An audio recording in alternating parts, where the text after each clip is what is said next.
Hello, how's it going? Happy Thursday. I'm scrambling a little bit, sorry. I was talking with a friend and I'm just trying to get things prepped for you guys. I thought my lighting was okay, but it looks a little bit dim to me. So what do you guys think? Do I have the, and I look very blue and white, don't I? And pink. Let's see, let me, I'm going to adjust the lighting on the machine here. Now that I see it, it looks way bright on the setting. How are you guys doing? Oh, that's a little bright, huh? Let's see. Hi, Siobhan. How's it going? Let's see if I do that. Well, that was kind of better, huh? All right. Let's see. I'm excited to sew this. I've been seeing so many of the Kalle Shirtdress pop up in my Instagram feed. Oh, great. You're going to have lunch with us? Awesome. I was so hungry yesterday after streaming. I don't know what was wrong with me. I don't usually get hungry. But I was like, dang, I'm hungry. So I pulled out a little sample fabric. I'm going to have to wind a bobbin. Hi, Marcia. Yeah, no worries. Hi, Christina. How's it going? Welcome. Let's see here. Hi, Brooke. Hi, Ruincaster.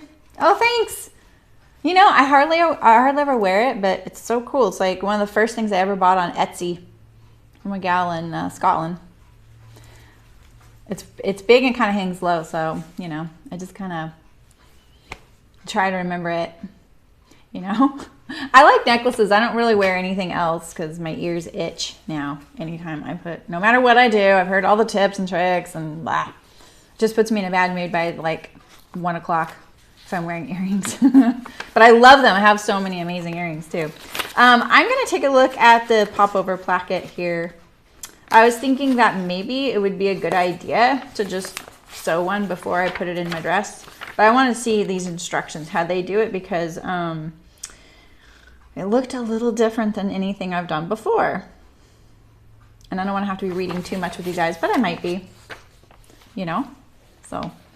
So are you guys just chilling? Are you just hanging out? What are you guys up to? Anyone sewing? Hi, Ida. How's it going? Cool. All right. So I think when I have just the fabric on the screen, oh, it got a little too bright. All right. So maybe I didn't need to brighten it up. Let's fix that. I really don't like that you can see this right here now because it's the clamp for my camera over the ironing board. I don't know why it bugs me, but I always want to like sweep it off the table like it's lint or something. Slide. There we go. Okay. Does that look a little better? This might be a crazy color to capture. Oh, that look. Yeah. Right. Oh, yeah. That's right. That's good. Okay, I like that. What do you guys think? That looks a little better. You can see the pieces, you know. I recorded my project bag, how to sew it video yesterday, so I was working on my setup. The camera is just like, I cannot get it in the right spot anymore. Hi, Olivia, how's it going? Yay, you're having patterns printed. Blah, blah, blah. Okay, let me read this here. You know, I think reading pattern instructions in front of people is like doing math in front of people. So we'll see. Where'd my water go? Dang, you just had dinner and you're hemming a woven top, Ida. Nice. Okay, I'm gonna go get my water cup. So let me see if I can identify where it's at. I always have to go get one thing every time I join you guys, but at least it wasn't my glasses today. That kind of scared me yesterday.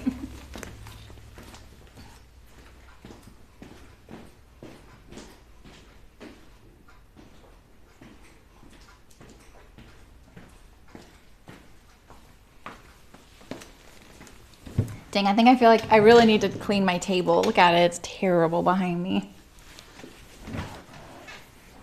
Like it's not that bad. It just looks like at like this level, it just looks like all this stuff. I want to see it. I want to see what it looks like to you guys. Let's see. Oh, it doesn't really look that bad. Okay. That's funny. I just really want to see what it looked like. Oh, this looks dim again. Oh, I know. I could turn on this light. Turn on this light. It's cloudy. The lighting changed today, you know, like it does. All right, let's look at this. So, mark the opening. Okay, I know how to do that. Press the placket in the indicated lines and notches. Please note outside seam allowances are 3/8. Wait, what is the seam allowance on this whole thing? Is it 3/8? Mine is going to be so loudly stated. Okay, 5/8 of an inch, unless otherwise noted. Hi, Rachel. How's it going? All right, let's see. Line up the placket and shirt front along the guide you marked earlier. The right side of the placket should be facing the wrong side of the shirt front. What? Oh, so it's the back side of the garment is what you're telling me. Okay, using a short stitch length, stitch around the perimeter of the opening. Yeah. Sewing placket to shirt. Leave the needle down as you approach the corners. Turn your work. Okay, cut straight down the middle. Snip. Planks the corners. Carefully snip to each corner. All right. Snip. Yeah, I got that. No problem. Turn placket to the right side of the garment and press well, ensuring clean, crisp corners. Not my strong suit. Hi, Margaret. Rachel, I know, right? I really hate, like, on my iPhone, there's like words it suggests to me, like, oh, after what you just wrote, you might want to type one of these words. And I leave it on, but, you know. And then I accidentally type those at the end of my sentences. My friends will tell you. Everybody will tell you. Fold the left side of the placket towards center front. Okay, there's an iron right there. What's the left side to the edge? The edge of it will line up and conceal opening on shirt. The left side of the placket. Now, is that my left or the placket left? Okay, so the placket's left. Great. Top stitch 1/8 of an inch. All right.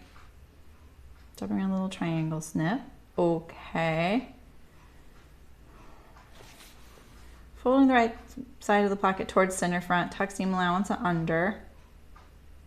The right side of the folded placket should line up with the edge of the placket below. Top stitch 1/8 of an inch. Okay. On both sides. Okay. Yeah, okay. I got you. To finish, fold the raw edge. Okay. I think I know how to do this. But are all the, this is actually pretty clever. I like the way they do this. Because one thing that I really like is, hi Mullen, is when the placket, all of the guts of the placket come to the front and get inserted into the placket. And I feel like on the Cheyenne that either I missed when she said to do that, or there wasn't a way to do that. It was an awkward spot. So it didn't really happen, you know? Because that's the inside and that's the outside. I think I could just do this. I'm gonna try. So let's see, let's move the bias that we made. Oh, here's my dress. Okay, right there. This is our interfacing pieces. We need those little guys. Here is our collar. We will stack those up with our interfacing. Sleeve cuffs, placket, pocket. Which one's the front?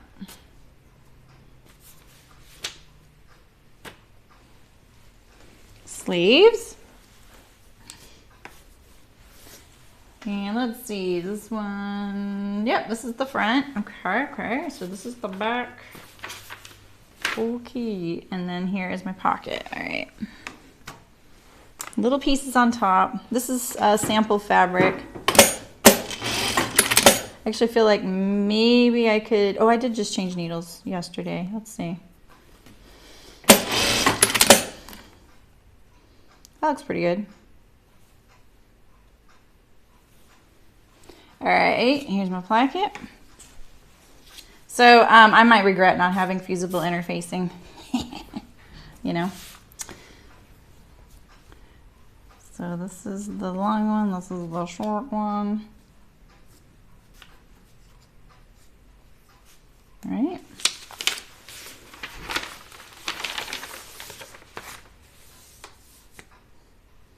It just goes here and here. All right.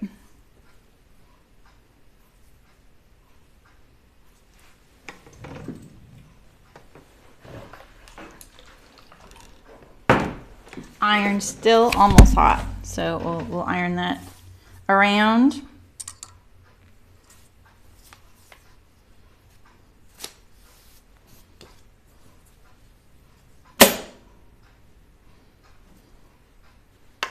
Okay. I'm gonna iron it first, and then that Hi Michelle, how's it going? What is that? Regert. Michelle, I have commands now. All right, let's switch to the iron. I can't see the iron thing. There we go, there we go. And let me see if I can get my microphone to work over there. I'm gonna take these pieces. And I'm gonna take my chocolate liner. Where the heck is it?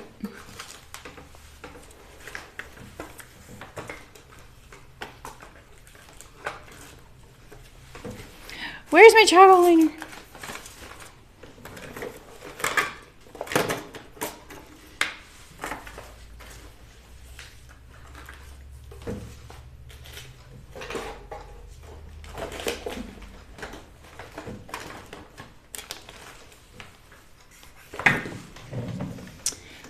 I'm trying not to panic. All right, so let's press.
Okay, where else do I iron? Let's see.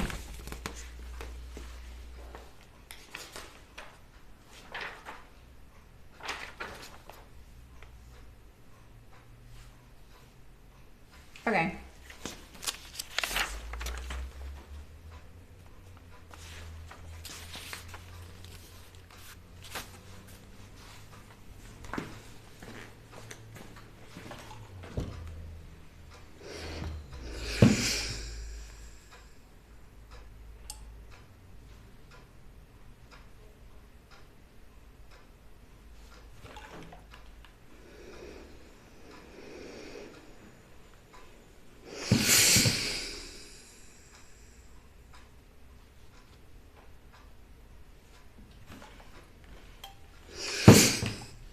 All right, I'm gonna fold this last one, which was giving me a little bit of trouble there. I'm tucking my nail in there. Hope I don't get that fold again.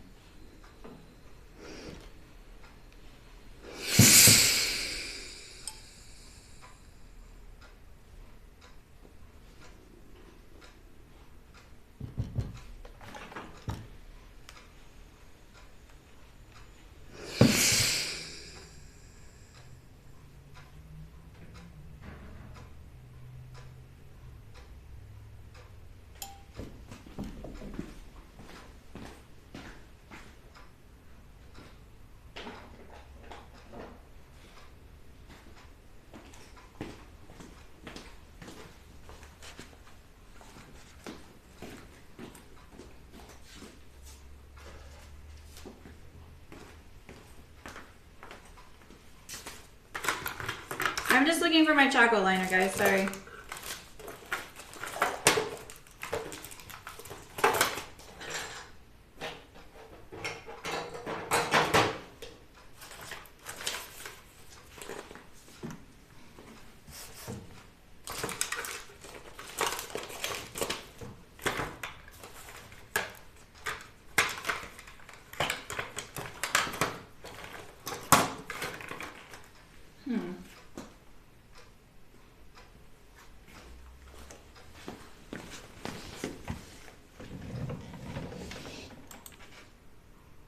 I can't find my chocolate liner.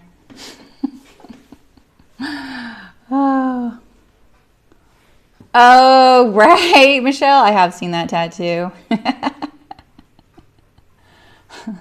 Is that the Milky Way? Hello, Aramis. How's it going? I've been ironing, so probably a little ASMR for people because it's quieter. Here's my chocolate liner.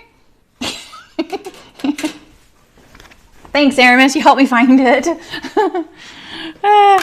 Right where I like to keep it now. So, you know, there's that kind of realization. Maybe it was intentional, that tattoo, right?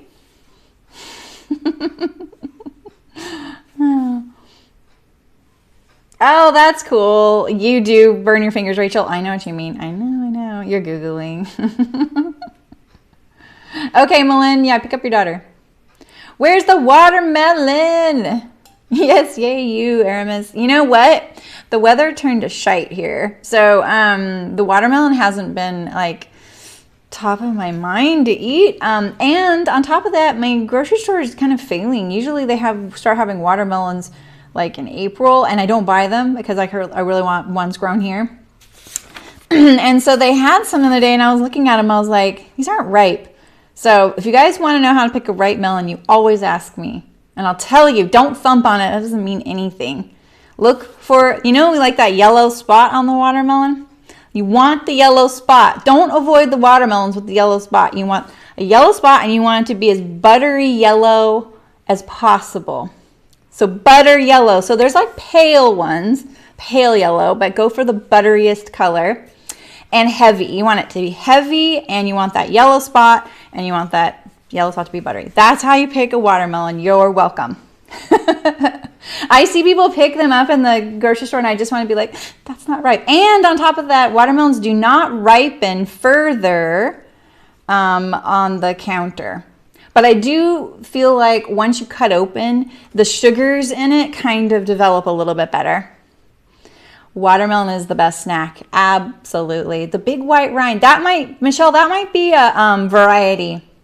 I actually bought 2 varieties this time because they were little. And let me tell you, I can eat a full watermelon in 6 days all by myself. So 2 little ones, I was like, that's a snack. So I was like, I'm going to get 2 different ones and compare the varieties. And they both weren't ripe. So I was like, okay, well, forget it. I still have it, but you know. All right, I did all these, right? Wait. Yeah. Oh yeah, here we go.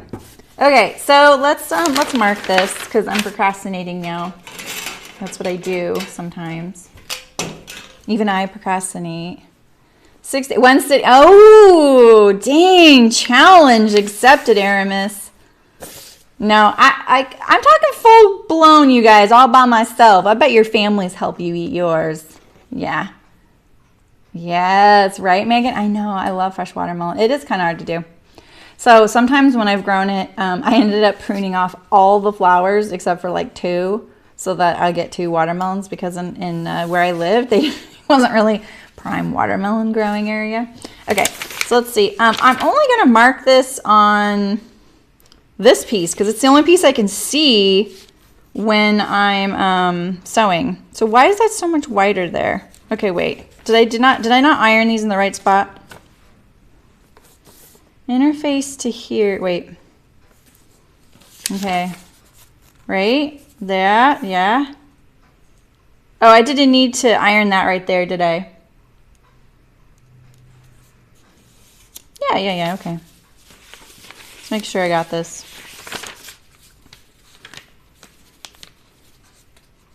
Okay. It isn't quite the, I feel like it, okay, well. Ah, get back in there, get back in there. I need to move this out of my way. Thanks, there we go.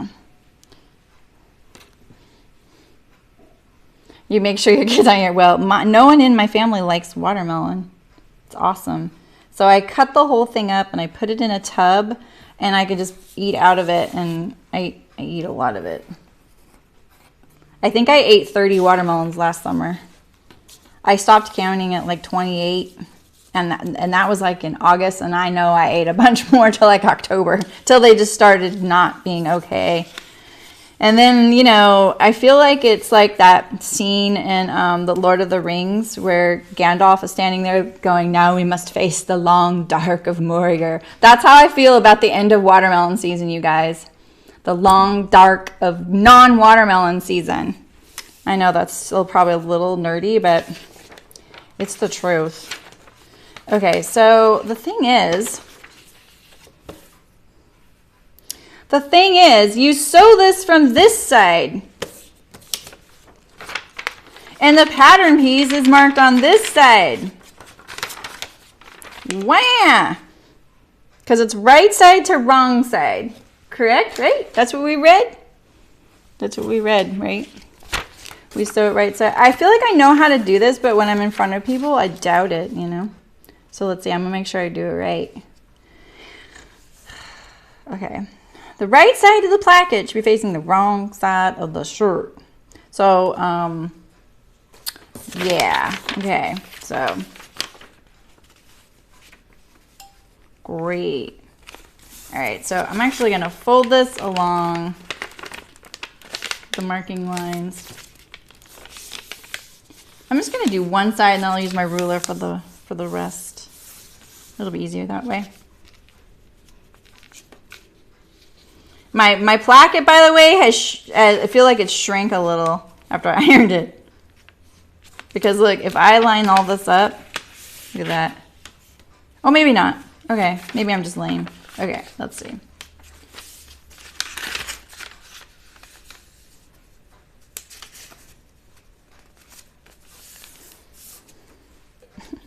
Watermelon Jello, what?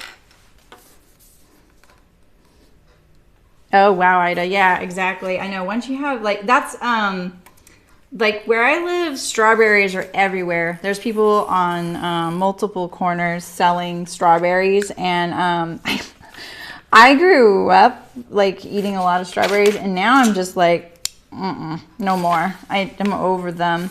And so I feel so bad because they're like, you want what? You want strawberries, right? Like, they look at me as I drive by and I'm like, I absolutely do not want strawberries.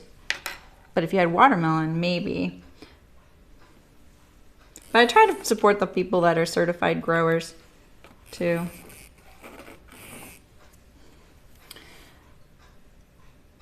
Is this really 1 inch wide? It looks so much narrower in the picture. Let's see. Yeah.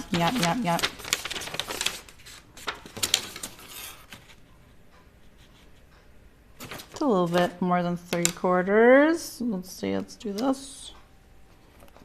And then 1 year I did grow, my chalk liner wants to go that way. I did grow strawberries at our house. And so I had these huge beds, raised beds that we made. I grew strawberries in them, and I had so many, I'd eaten so many strawberries. I remember that I was out there picking them. It was becoming a burden. Like, we were picking them every day. I was drying them too, which makes them amazing, and making jelly and stuff like that. And I remember being out there in the garden with my colander, and I had eaten so many that one side of my mouth was a little bit raw. And I remember the moment where I was like, I should start eating these from the other side of the mouth. And I was like, no, you're just going to have a whole raw mouth. And so I was like, all right, I need to cut back on the strawberries. It's like one of those moments where you're like, what am I doing to myself? Okay, so here is my front. This thing is stupendous, right? What was this pin again? What was this pin again? All right, so I want to make sure I get it straight. So maybe actually what I'll do is make a crease line, because this is on the on the center, which is another funny thing because I thought it would be a little bit off center, but I guess not.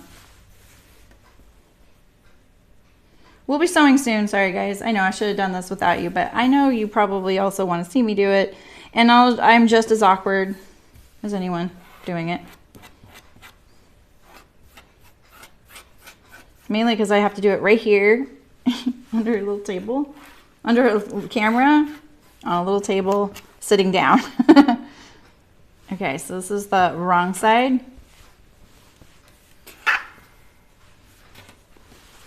I'm getting rid of it. I don't know what that's for.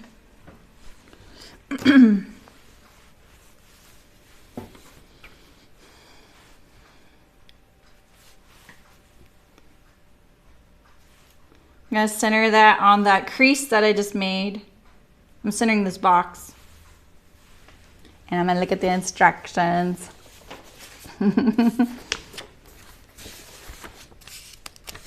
Oh, that sounds good, Ida. You go to Strawberry Farm to take pictures. I saw that, Siobhan. I saw your little dress with the gingham and strawberries. And I wanted to tell you that I had a... when I was a baby, my mom had made me a little, like, kind of a similar thing, like a little top that just wrapped in the back like this, and a little, you know, little button. And it was red and white gingham on the outside and strawberry lining, and it had bloomers to match. Hi, Princess Wade. Yeah, you're not late. It's fine. You wish that the fabric. How cool! Okay. Wish the fabric had more pure to its design. What does that mean? This fabric's a little crazy to look at, isn't it? All right, let's see here. We got this. I'm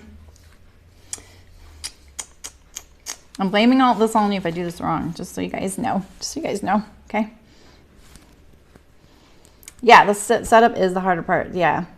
Yeah, I mean, like, I feel like when I'm doing things like this, so like I'm marking things or something, I feel like it's good to know a few different ways to do it that you can still trust are accurate, because sometimes that you don't have one element, right? So it's kind of like when you're solving for something in math. If you know this, then you do it this way. If you know this, do it that way. It's like when you're finding the circumference or the radius or the diameter of a circle, there's like 3 different ways to do it. So I feel like that's the same with sewing. What you can trust and what you can't trust is really good to know, and you kind of have to find that out the hard way, or trust someone to tell you and then believe what they say.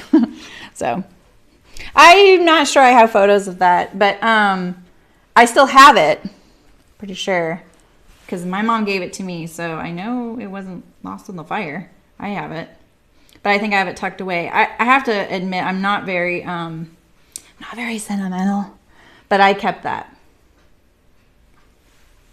It's kind of the bane of my mom, that I'm not very sentimental. Okay, so I'm just going to pin this down, you know, because why not, right? Smart. Oh, you wish I had more purple. Yeah, right? I know. The bottom, I love this. You know, in my head when I bought this fabric, I was picturing it flip-flopped.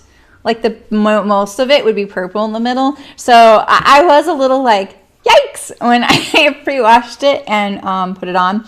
But my thing, what I'm doing is compensating by putting like purple placket, purple collar. I think I added the yoke we did yesterday. It turned out really good. So I think that's got a lot of purple on it. So, all right, let's do this. So what am I doing? I'm just sewing around this, right? And then I cut down the middle. Yeah, let's do it. Sorry, my machine keeps going up and down. I'm gonna move I have different tools here from doing the project bag yesterday. Oh, you know what? I'm also gonna run out of bobbin thread real soon. And I know that, so I better listen for it. I'm gonna make my stitch length a little shorter. Don't start doing all bad tension on me.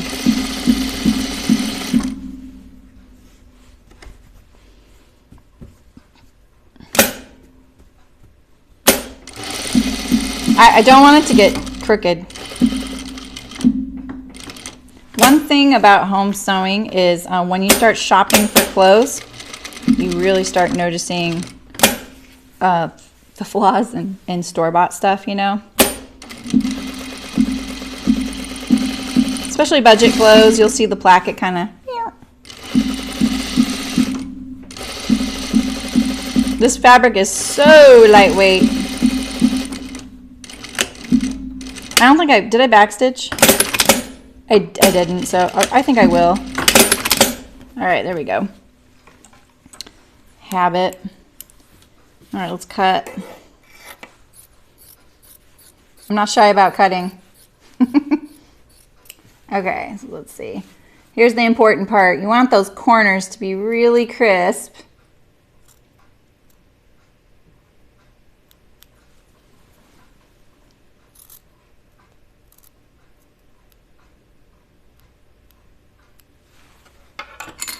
All right.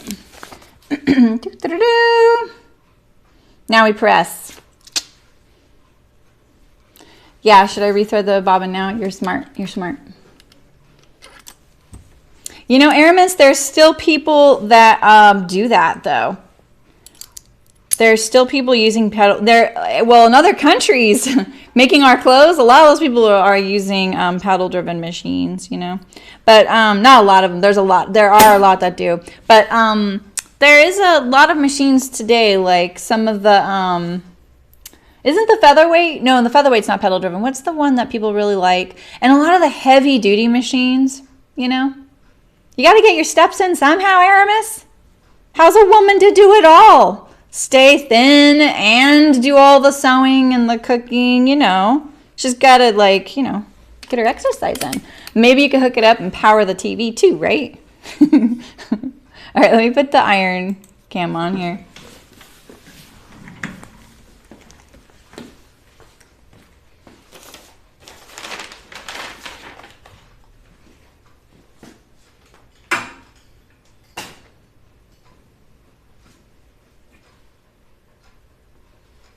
You work in IT and stay thin.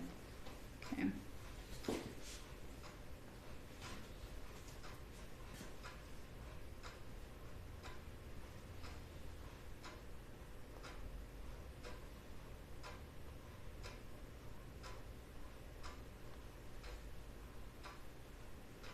This is what I get for not using fusible interfacing.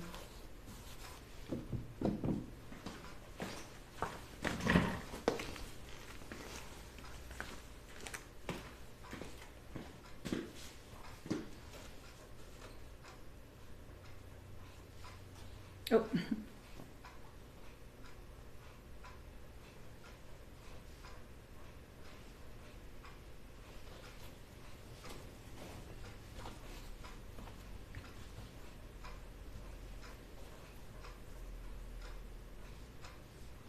That's my pocket.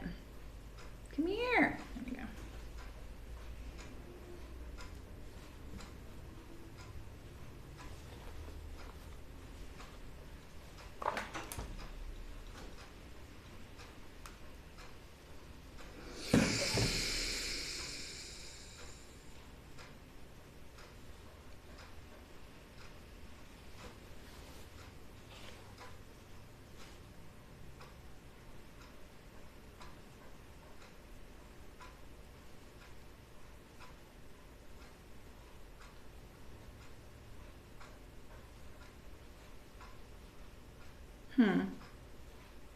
That's what I want, right?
It's hot.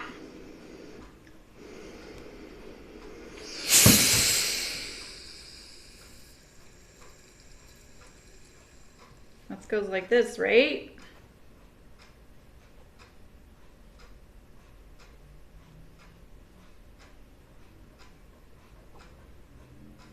How it goes. Let's see. Go like that. Let's just stick with this. Okay, let's.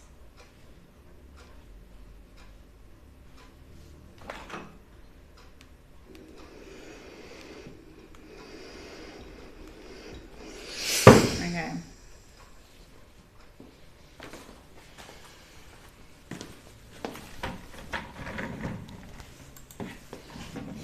Hi, Carol. You started riding your bike to work? That's good. You work in IT and stay thin-ish. You know, it's so funny. Like, once I started watching gamers on Twitch, that whole stereotype of them, like, you know, I don't know, just like being overweight and living in mom's basement, it's kind of been dashed, you know. I don't think I've seen a single person like that. So it's kind of funny. They get a bad rap. Yeah, I've been riding my bike too. It's only a mile though. Well, you know, Siobhan, it's because it's just doing it over and over. Hi, Louise. Hello, Carol. How's it going? Yeah, so I know it's like when you watch a chef or anyone do something. And like when I watch gamers, I'm always like, how you just gotta do it. You just gotta get good. I'm having trouble getting good. All right. So I did this. Fold the left side of the placket towards the center front. Don't you fall out on me. Let's see here.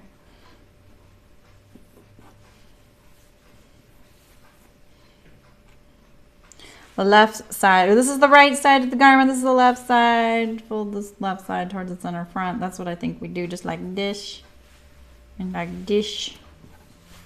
Right? This doesn't look right to me. It's not going to meet like that. So what am I missing here? Okay. Turn the page. Top stitch 1/8 of an inch on the outside edge of the placket. The outside edge, stopping around the little triangle snip you made earlier. Top stitch 1/8 of an inch on the outside edge of the placket. I'm not sure what that means. Bob and change, thank you. Every little right. I know, Ray Aramis, I know. They actually are. They're kind of gym types. My other bobbin's just not quite there. But there's more. Oh, what happened here? Let's see. There's more on there than this one. I think there's enough on there to get this one wound. So let's pull this off. Thanks for looking out for my bobbin needs, Megan. Yeah, every little bit of writing helps. It's true. I have a rowing machine. I've been doing that a lot more. I watch streams and use my rowing machine. I used to be a runner. I would really like to be a runner again. It's just the climate here is a little... Like, I like the heat, but my body doesn't really like it, unfortunately. I don't sweat much, and so I get really overheated, and people stop me and say, are you okay? I'm already kind of pink, you know? So I used to have to leave, like, a water bottle with ice in it in the park, but I used to run 4 days a week, you know? 3 miles minimum each time. And now I'm soft and not a runner. So, and that happened when I moved here, where it's like everyone is more vain than anywhere I've ever lived, except for Southern California. Okay, and they all go to the gym, though. That's how they do it. All right, so this picture right here, I'm just not getting this picture. On the outside edge of the placket, stopping around the little triangle snip we made earlier, because I'm going to fold the left side of the placket towards the center front, because that's that little fold and the fold. Yeah. Okay. That is what's going on here, right? Right, like that. But why did we make sure that this was nice and crisp down here? Because that's not going all the way. I mean, is it going? Is that how? That's how it is, huh? I don't like that. This has to go all the way over here, right? Better. Okay, I think that'll happen, right? That's how it goes, right? A little whiny. Oh, that's awesome, Carol. Hello, Nancy. Yeah, perfect time to get here. Let's put this pin in here forever and ever. Or not.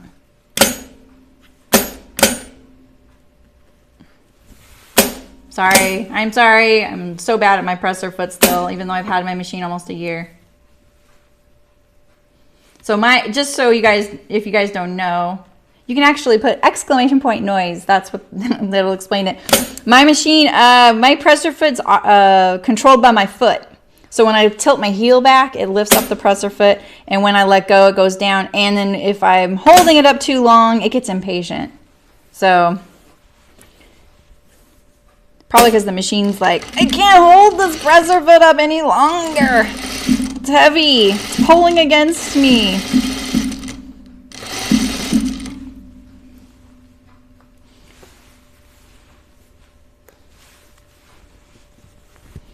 Okay.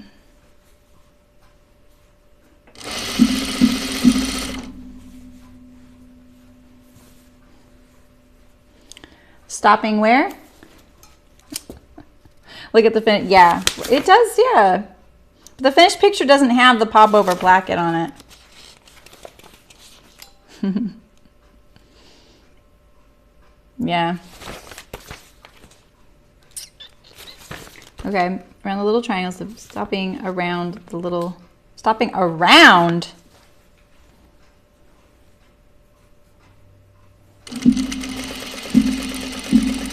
Stopping around the little, around. Okay, I'm just gonna go to like right here, right? See the purple? What do you think of the purple? My machine's making a funny echo sound. Do you have both streams open? If you have me open on Twitch and YouTube, there is a delay between the two. Twitch is faster, so that could be it.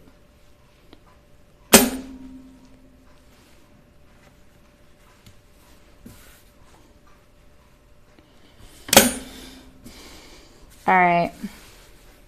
I don't know about the purple.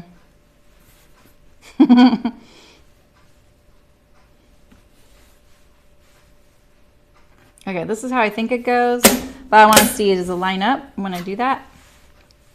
If I put that there and there, I just don't want to get a pucker at the bottom. You know what I mean, Jelly Bean? Like it's looking right now. Okay. See? Like that.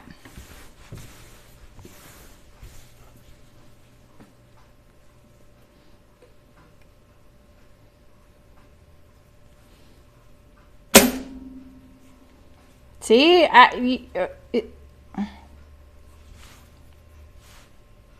know, Twitch. Yeah, me too, Megan. Oh, okay, Carol, that's smart. I wonder why there's a echo for you then. See this? I'm taking it out. Taking it out. It's risky, but I think I can get rid of the needle holes. I really feel like it should be on the edge, you know? It should be on the edge, not straddling that. So even though I followed that, all that, I kind of know what I need it to do, and I'm gonna make it do that. So.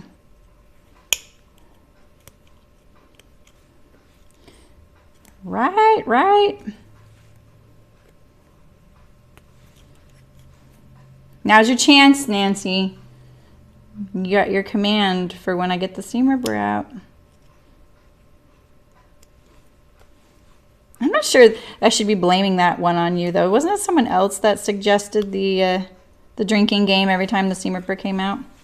I think I was having a bad week that week, right? Was that what was going on? Oh, it's getting brighter out.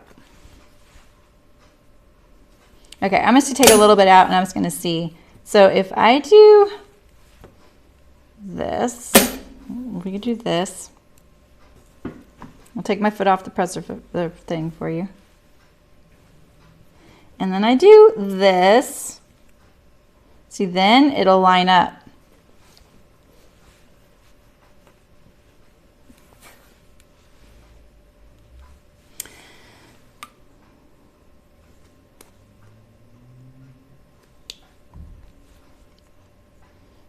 I always hold the steam ripper like this with the base of it in my palm. I do have those little blue ones. I really like those, but I like more to hold on to now. My hands become, I call my hands claws. They've just become less grippy. They're a little bit damaged. And the little tiny blue steam ripper is a little too small for my hands now. You know, it's drink, I think. See you later, Siobhan. How's it going? Have fun. I think it's exclamation point drink. You can put exclamation point commands and it'll tell you all the commands. I can change it to steam ripper though.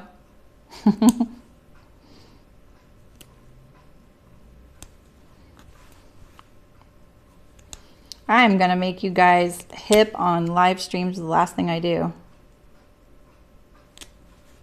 I shouldn't have let that scrunch up like that because I really don't want this to leave an echo of what my sewing, where my sewing was.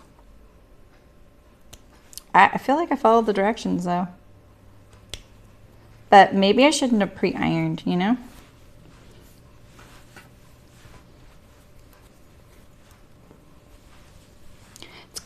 Fine. It's gonna be fine. There you go. Okay. Yeah, so I feel like it's supposed to be there. I'm gonna re-iron this. Sorry guys. I'm gonna re-iron it. There you go.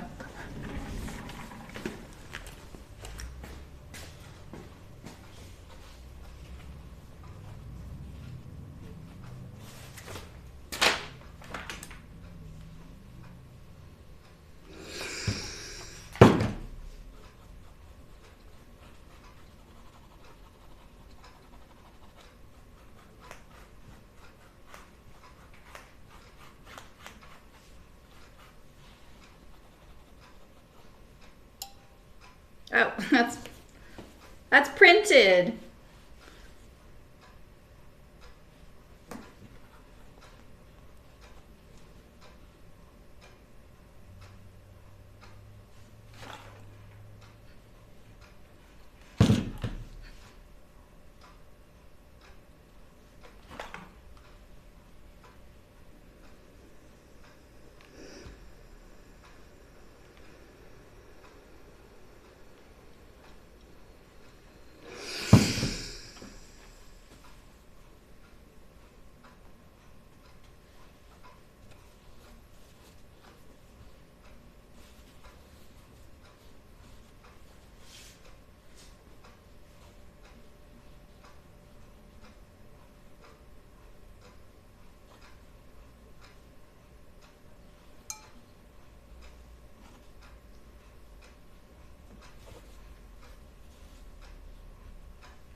Sorry, I'm so quiet. Sorry, I'm just focused. This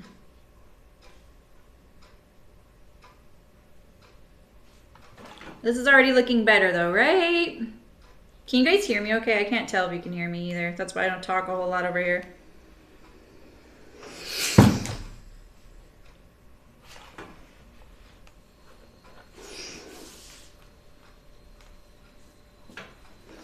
All right.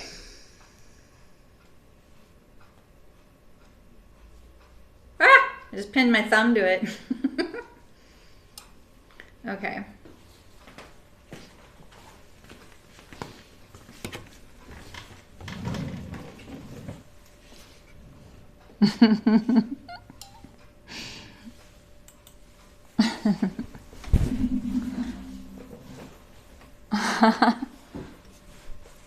It's drink. Okay. Drink your coffee then. Yeah. All right. Let's do this again. This right here, I keep thinking is a thread. It's going to bug me for forever. Like for the life of wearing this garment, I'm going to think that's a thread.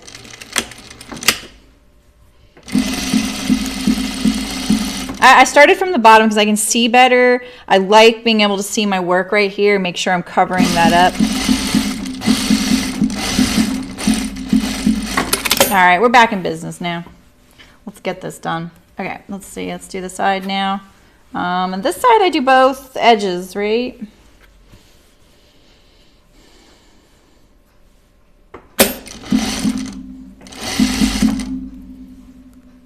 Pin cushion. You can hear me fine over there? That's awesome.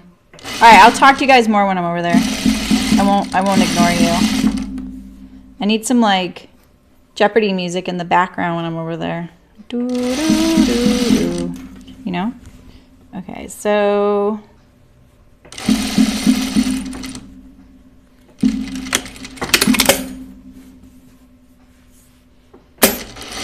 I'm really happy this thread matches so well. Just got lucky.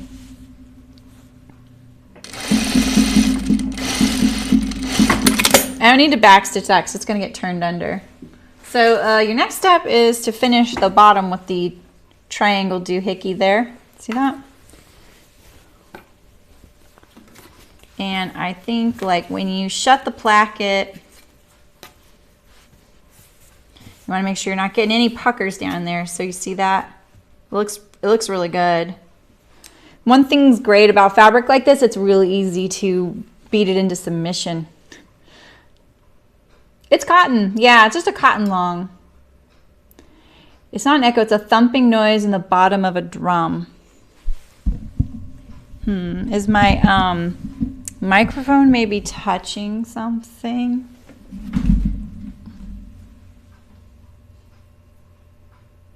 The bottom of a drum, huh? I don't know what to tell you guys. You guys all hear it? It was my eye. Did I do something?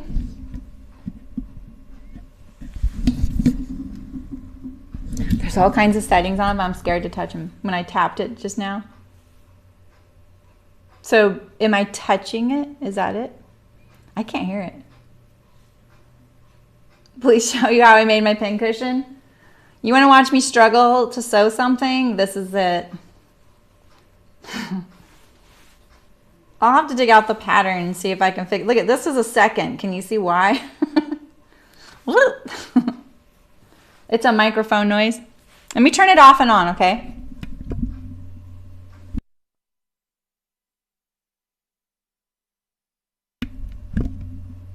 Okay, I turned it off and on.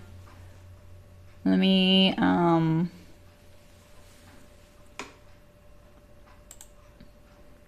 oh, I don't want that. It's subtle, so no big deal. It might be rocking, which is why it happens when you run the machine. Yeah, you know what? I think it's because it's touching my thread arm.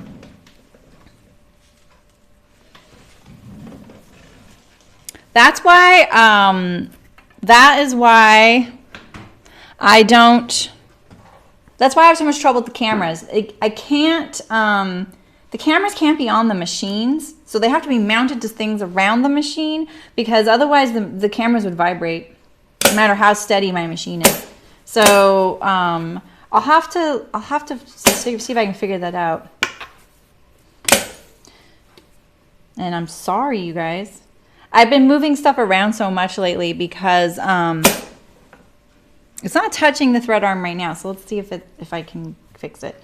I've been moving stuff around a lot because one of my cameras isn't registering, and so I'm having to swap them back and forth.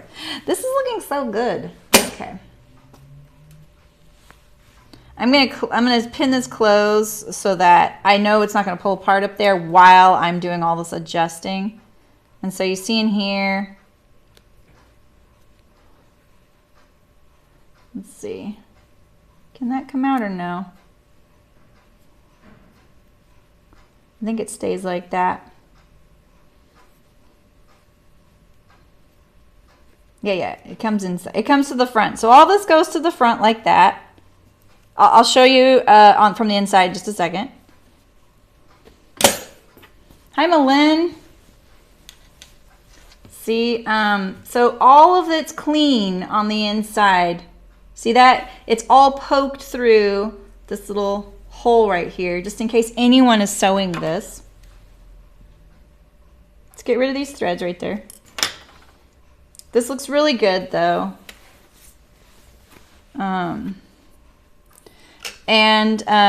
I think either I forgot to do that on my Cheyenne tunic. Maybe I did it and I just don't remember. I don't know why I keep thinking of that one.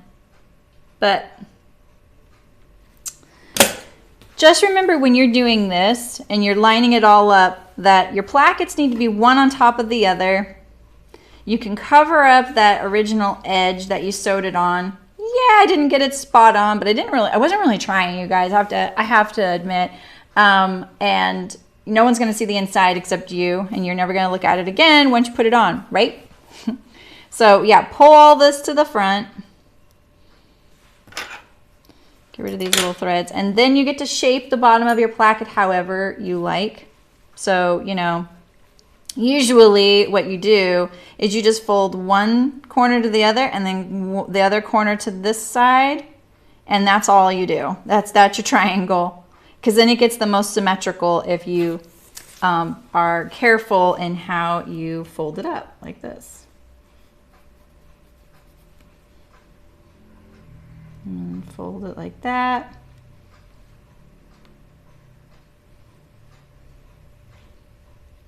And then I'm going to use my awl to poke all the guts in there, okay?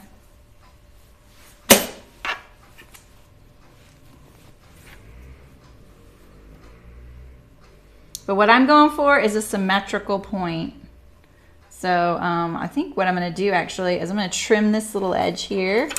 Make sure it's straight across. Like that. And let's iron it so we can really see the process. Yeah, I think so too, Megan. I think it'd be a great swim cover up because you could just throw it on, you know? All right, so let me iron this up. We don't have to worry about it being symmetrical.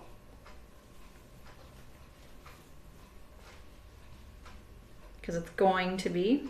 So I'm just going to pull it straight up. I'm going to try and, now it's really easy right here to get sloppy. So make sure you get that point all the way to the edge. It's nice that it lines up with that. I don't know if that's intentional. It should be.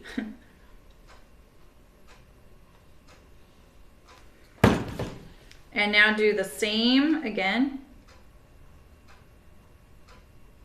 like that.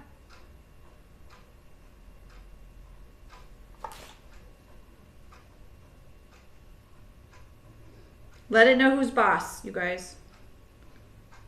Okay.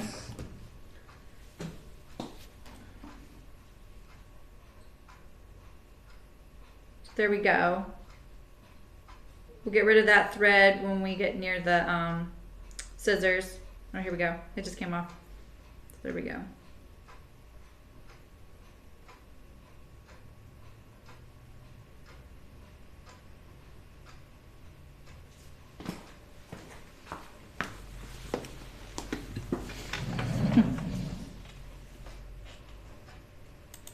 Hello, Quilter Knits. It's okay. I've only been doing the placket, and you missed a almost fail. So, hey. Now you're seeing the good stuff. We're just going to finish it up. Make sure that it's symmetrical. I don't want it to be an optical illusion that it isn't or is, you know? So there we go.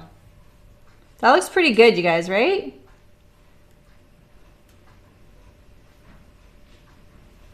I kind of wish I kind of wish I didn't have this stitching already right here, but you know, beggars can't be choosers. All right, where's the bottom of my placket? So I think, so I need to go to right to my stitching line and then finish it up. Let's see, how do they do it? So I'm gonna go around and then I'm gonna do an X. I'm gonna start right here. Wait a second.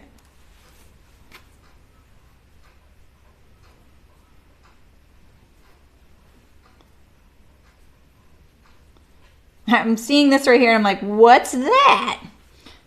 There we go. Okay. That looks better to me.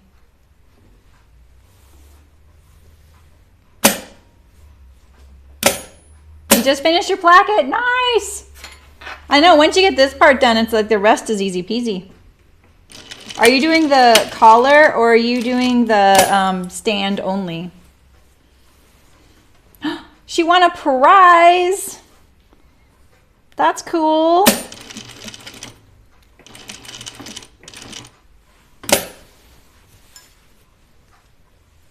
Cherry pie.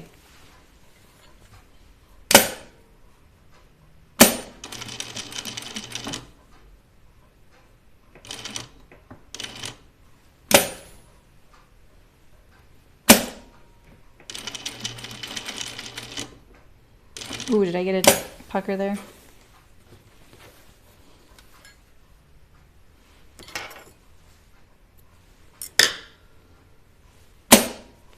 I want to make sure I get straight across.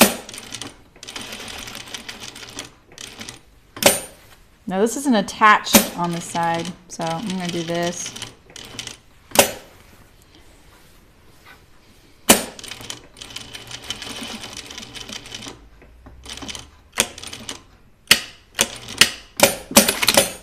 I hate back tacks like that. I really need to figure out the conundrum of the X in a house without lifting up your pencil. I think my placket's straight and my X isn't. You're doing the collar too? Me too. I think it looks the best.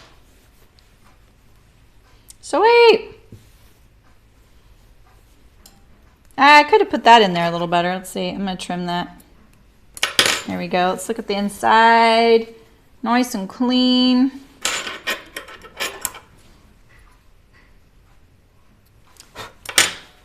I'm always going to think that's a thread, so that's going to bug me. Now it's nice and sturdy. Cool. Cool, cool. All right. Cool. Okay, I like the purple placket. So here's my hem. Yeah, right? The purple's helping. We're getting more purple on there. All right, what's next? Should we do it in the instructions? Okay, let's see here. Oh, pocket. Okay. That sounds easy. Oh, but I might want pink thread for that. Dang, do I have this color thread? I think I do, but I don't have a bobbin wound. So we might have to do it a little bit later.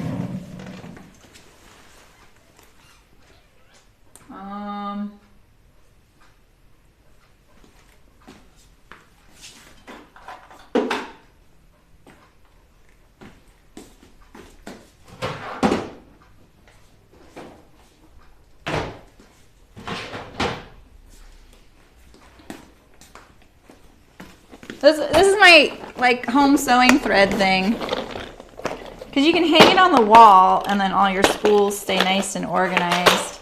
Oh, look at this. Don't you think that's good? That'll work. I have 4 spools of it. No purple boob.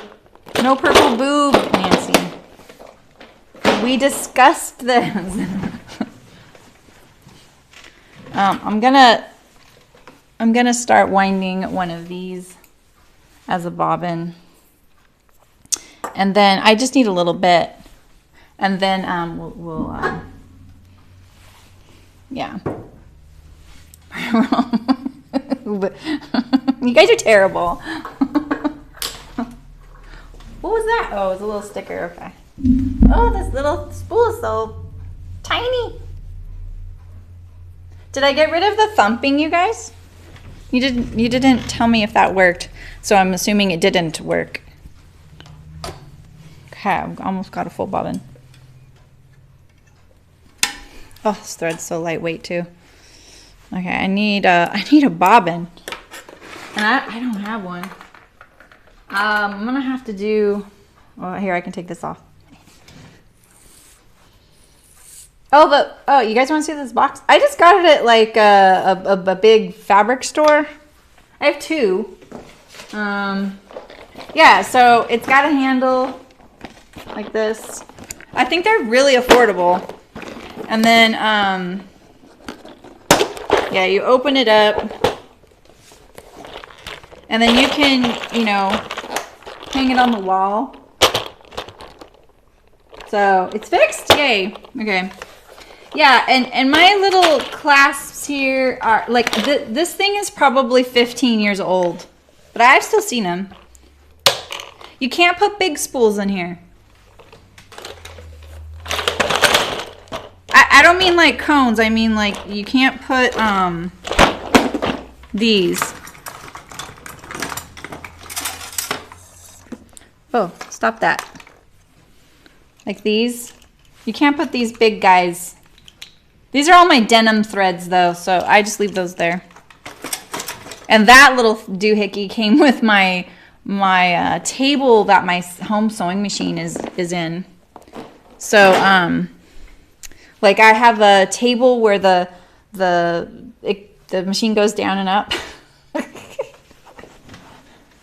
And the front door has like little cubbies and compartments, and I pulled out the cubbies and compartments and I use them right here. So I'll show you, because they're kind of cool. Here's one. So there's this little needle holder, which is nice. And then it sits in a little like cubby of the thing perfectly, just like that spool holder does. And those are all my... We might hear a crash. Yeah, mine didn't come with thread though. Oh, really? You've been using the wrong size bobbin and you just figured that? Wow. That's kind of, I like those kinds of discoveries. I'm like, cool, this is going to solve all my problems. You know? But maybe it was secretly the right size, Amelia. All right, so I just need to sew a little bit on something to get that bobbin wound. So what else can we do? Let's prep let's do the yoke. I love sewing yokes. I don't know why, I really love sewing yokes. It's very satisfying, you know? Okay.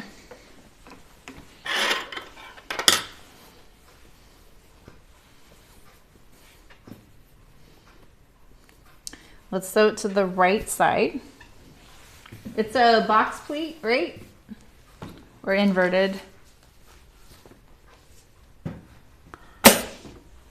Oh, it makes a big difference. That's the thing. That's awesome. Yeah, how'd you figure that out? That's so funny. You're just like, wait, these are the wrong size bobbins. Mine are really obvious between my industrial and my home sewing machine, thankfully. But when I had, like when I was in college, and I had like 3 mediocre home machines to get all my stuff done, because that's what it took, you know, because I was poor. And I had one for buttonholes, one that did like good sewing, and I don't remember what the other one did. Maybe a good zigzag. Maybe I used to have a machine that didn't have a zigzag, so there could be that. But yeah, like this, right? The heck. It's a box pleat. So yeah, okay.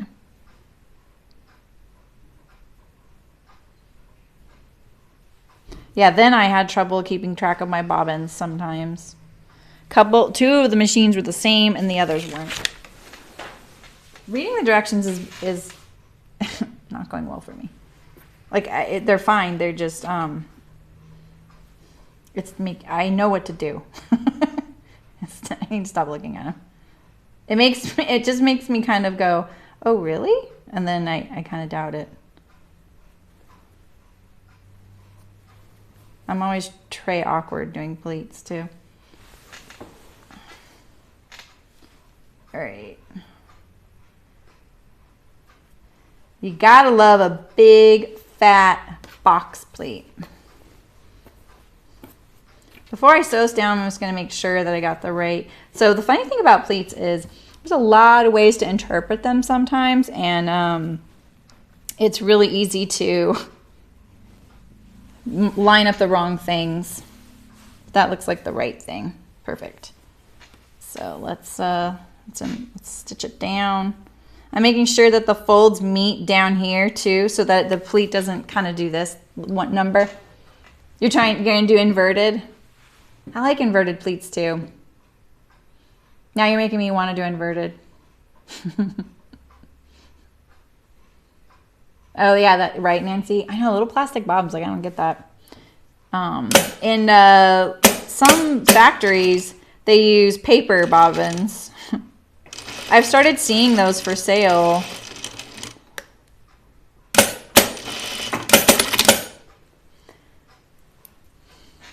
They're like for high volume sewing. Okay, so I'm gonna do the yoke as one step. Let's see, this is the wrong side, that is the right side. Keep an eye on my bobbin. I really don't want a full pink bobbin. You're planning to do inverted? You like inverted too? You did inverted too? I always do inverted, like on all my shirts and stuff. So I think this time I'm gonna do the box because I like how gigantic it is.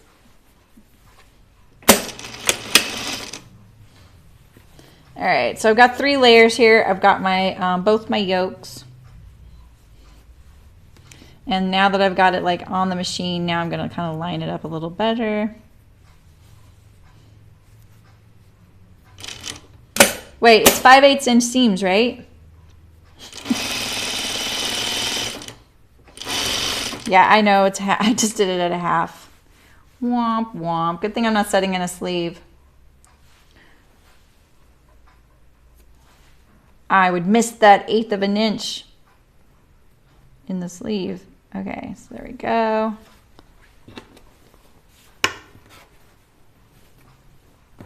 Making sure all my layers are lining up. And I really don't want my threads to poke under, so I'm going to kind of slide those up too.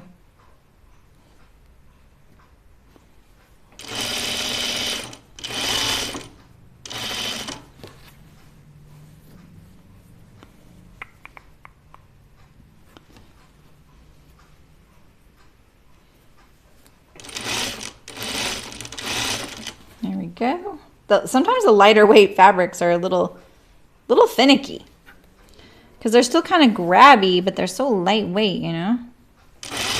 Like I actually thought, oh, don't I need to interface the yoke? You know?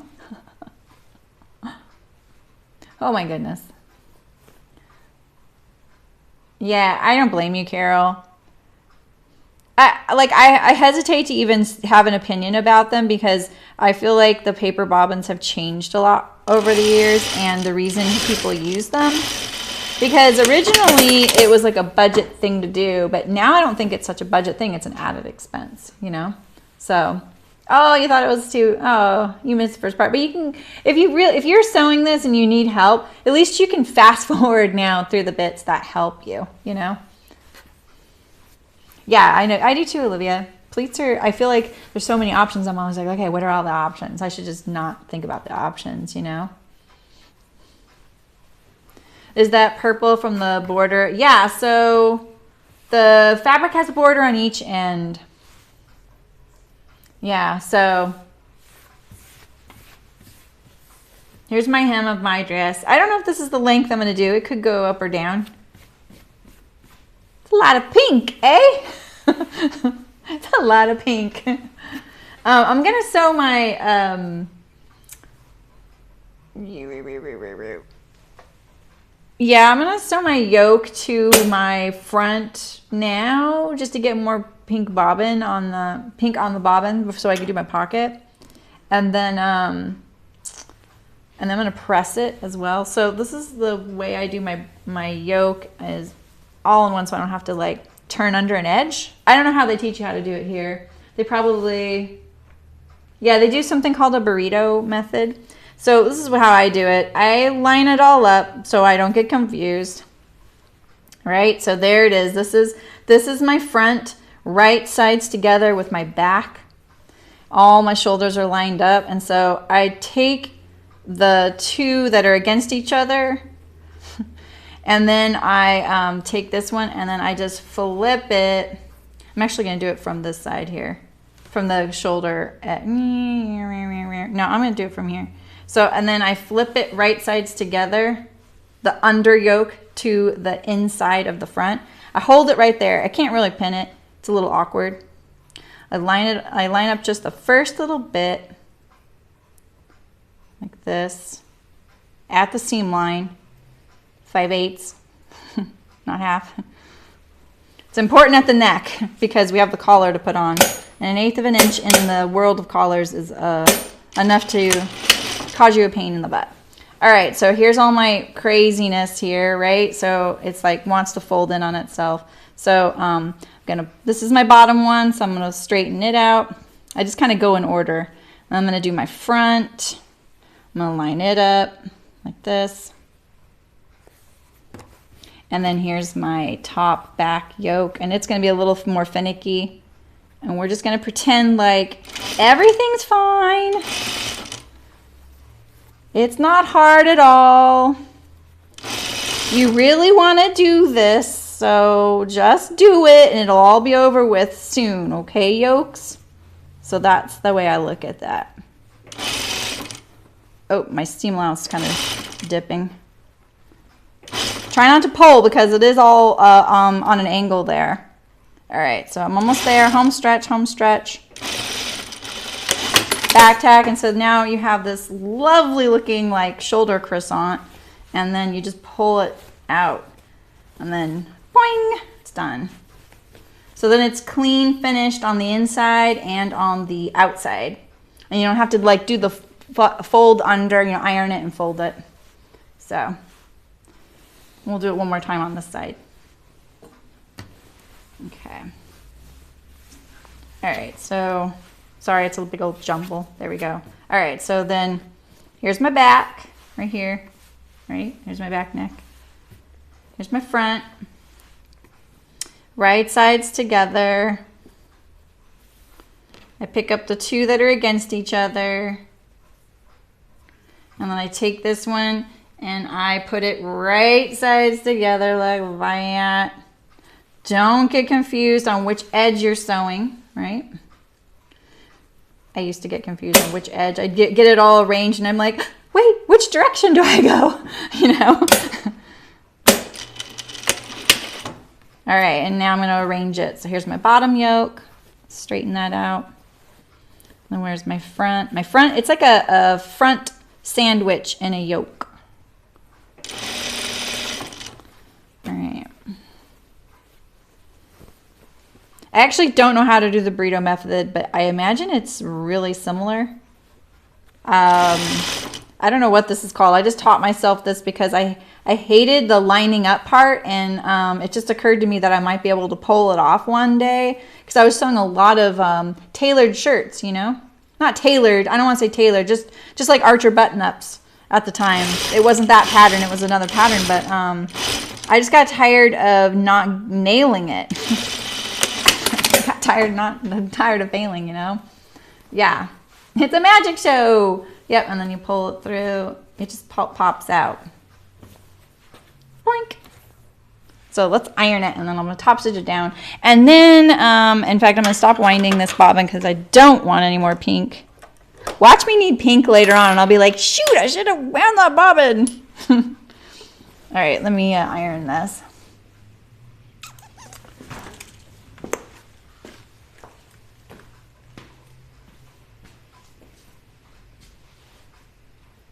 This looks so good. We did good on the pattern choice, don't you think, guys? On like what yoke we've decided on.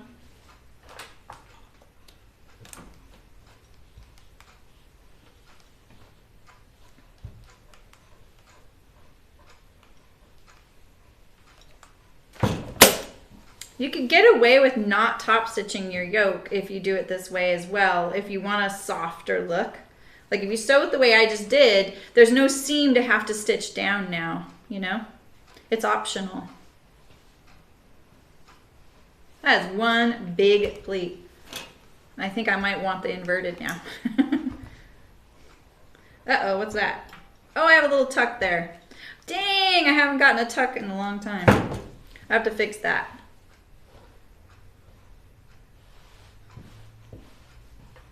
This fabric's very thin though, I'm not too surprised. So let's fix that. Looks good on the inside.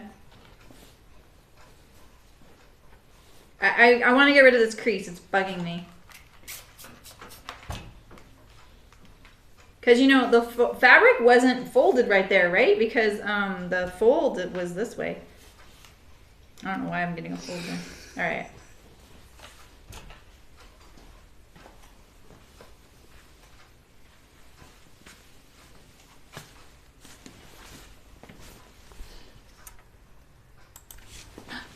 I've got a dress.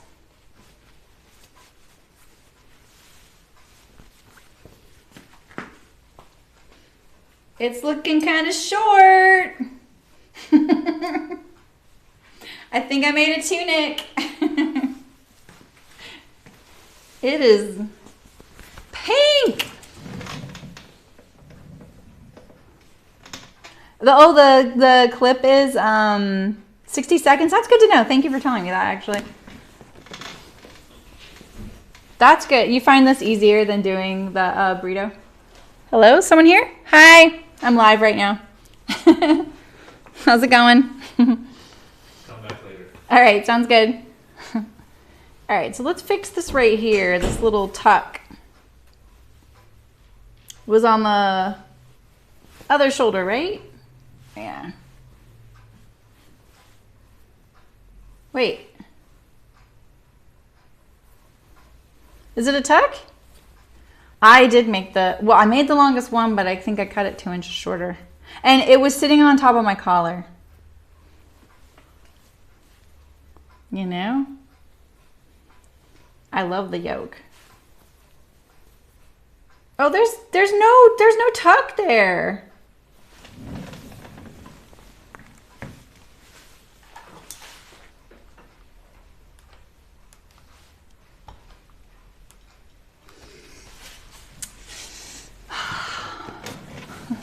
Oh, I'm wearing the Rita Shirtdress. I'm wearing the Rita shirt. I love wearing this dress. The only thing is that it doesn't have side seam pockets, and I totally didn't notice when I sewed this. And it is it's like one of my older things I made last fall. Yeah, it's the Rita Shirtdress. I totally recommend it because like you feel like you've pulled off like a really big project, but really all the skills in it are super nice and basic, you know, because it's just a shirt, you know. My facing always wants to pop out right there. I will warn you, I don't know if this is how all of the Rita Shirtdress patterns are, but the grade I think was flipped on my sleeve. So make sure that you cut the right size sleeve out, because I noticed that the small was the longest and the large was the shortest. And it could have just been mine, like a batch that was printed. So just check your sleeve. Make sure you pick the right one. I've never looked on their website. It could totally be just like a little weird thing. You know, they may have a sleeve for you to download or something. I'm wearing it because someone wrote something really nice on Instagram today and said, I watched So Live's video on how to make this, and I watched it several times, and she was wearing hers and it turned out really cute. And she did say, but the sleeve's a little tight on me. My sleeve's not tight. I just made sure I got the length I wanted, you know. Yeah, I think it is an optical illusion. That's what I'm hoping for, Malin, that it's not that short. All right, let's do the pocket. Let's do the pocket.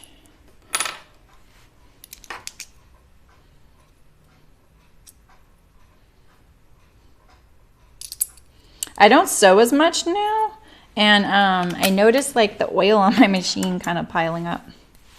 Like it'll be in my bobbin case or right above the needle. Got quite the thread stash going on there. Oh, this thread is really lightweight.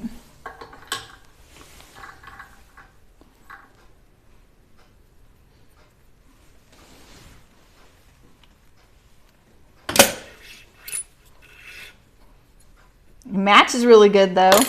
Its day has finally come. You know?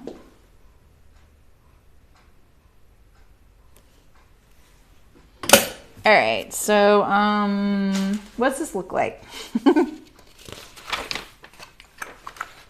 Oh, it was over here. Yeah, okay. All right, so let's iron that. We're ironing.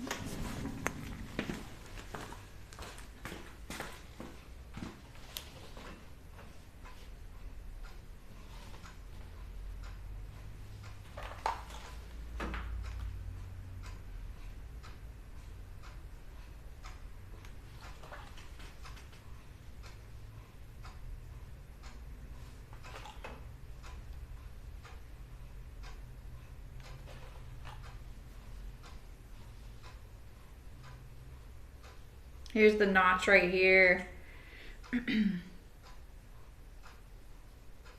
There we go. This is one of those things you definitely want to make sure you kind of take a little bit of effort to make sure that it's the same across, you know?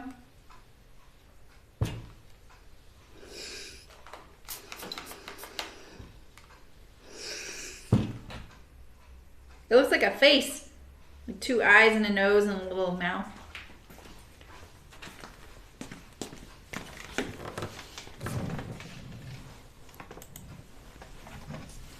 Okay, so are my pins still there? What? They're gone? Where'd my pins go?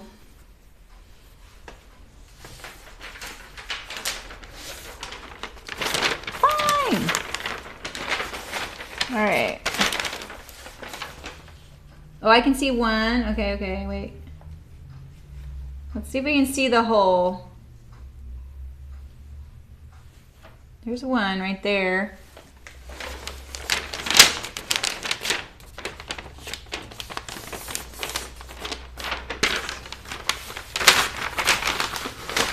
Okay, let's see if we can get it lined up.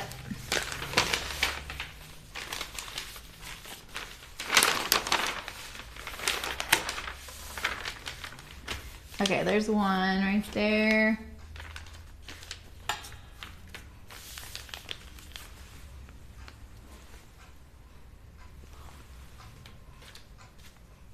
Okay.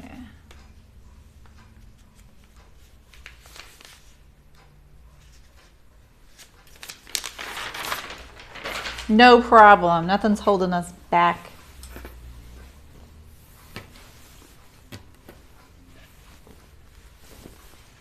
All right.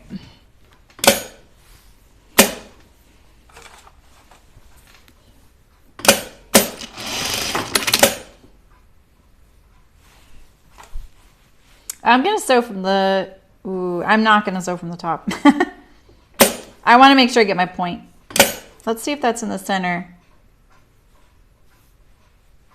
Oh yeah, okay.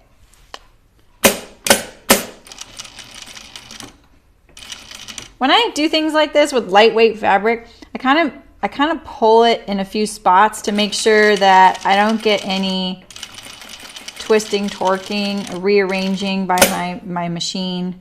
Because my machine is quite a bit stouter than this fabric. You know, so it could easily say, I'm the boss now, you know? So there we go. I'm gonna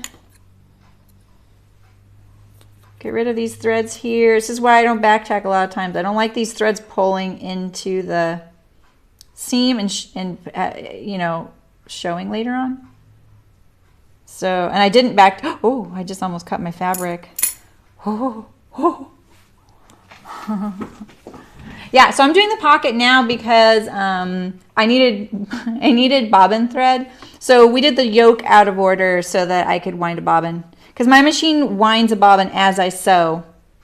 It's a little different than a home machine. Like if I was on my home machine, I can wind a bobbin, no problem. It's really like quick and quiet. It's great. I love it. What am I thinking right now? I'm going to just run a stitch. Where's that little spot that I almost cut? That I did cut. Oh, there it is. Okay. I'm going to put a little stitch around the perimeter since it's a curve, and then use that as my fold guide. I'm doing it a little bit inside the, I think I'm doing a little bit inside the seam allowance because I cut my fabric right there. Whoops. Okay.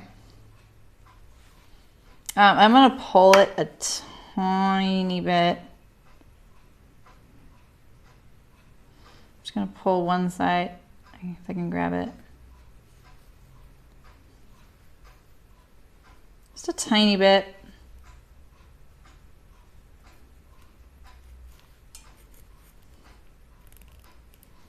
Okay, get that ooched down there. May have to pull this one a little bit more.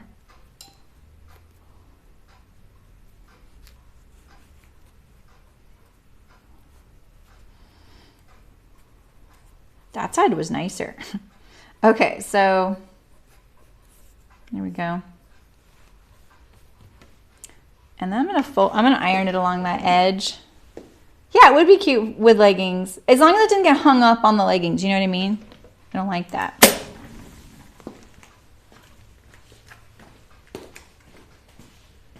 Good thing we have an iron cam now, otherwise I'd be leaving you guys all the time.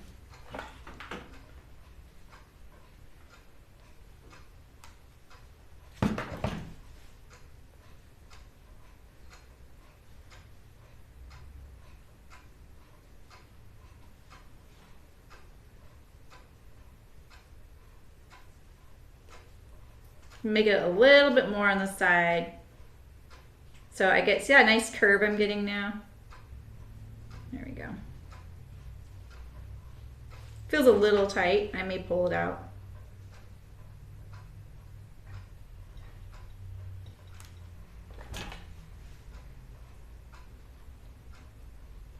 This is when binding a curved edge is really appealing.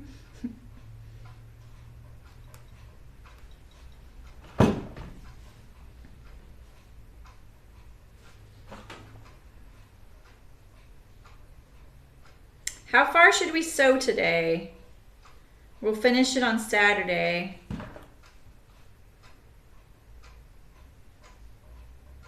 It's looking pretty good. Let's see.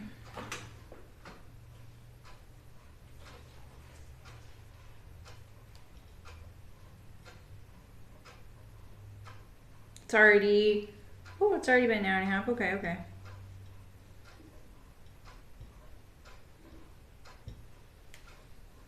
That was a little tricky. But look, I got a little point right there, so I don't want that. I'm gonna pull the pocket more like that.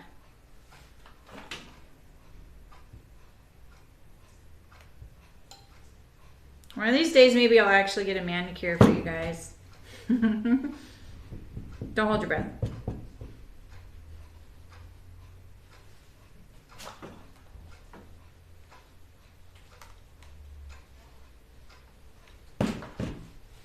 Okay, that looks pretty good. I'm gonna pull that stitch out now.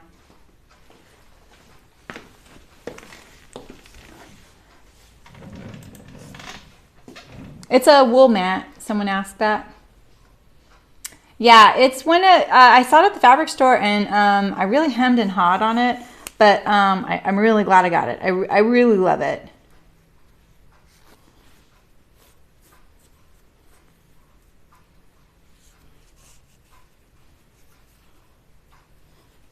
It works for my setup really well because of the space. And if you need to, you know, like get inside like something like a neckline or a sleeve, I just use a ham or a sleeve board. Okay.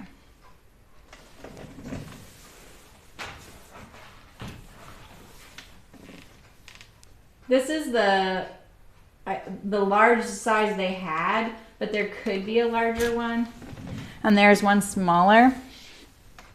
And what I hear from people who get these is they get with the smaller one and they immediately go get the bigger one. So if you're at all thinking that you might like it, I would just, because it's kind of pricey. And you have one too? Oh, okay, okay. Yeah, I really love it.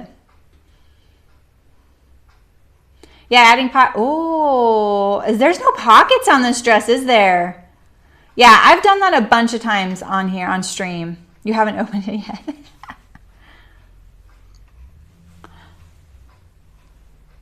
Yeah, I don't think of the Rita dress and the French dress as being similar at all, because the French dress has a fixed waist seam and this doesn't. This has a drawstring waist.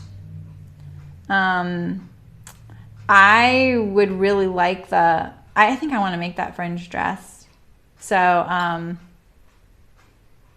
it has a shorter hem, right? And it's more loose. Yeah. So, personally, that's what I think. I think it's a really different dress. I feel like, I want to say that the French dress is more similar to, I could be getting this wrong, the Hinterland by Christine Haynes. But I feel like the fringe, I like the way the fringe fits people better. Okay, so let's put some pins in this puppy. Oh, the pocket blends in pretty good though, guys, right? No purple boob. I know that's what you wanted me to have, but it's not going to happen. I'm all about, my eyes are up here, buddy, you know.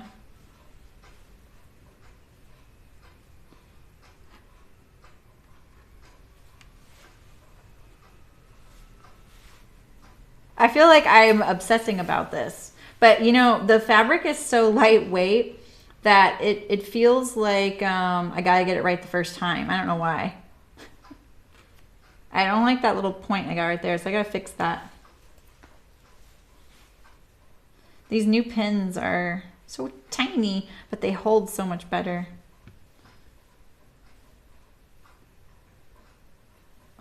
I'm gonna use my nail a little bit there. Get rid of these points. No points. I feel like even if I try and get rid of it, they'll still come back. So I really gotta tell it that's what I want.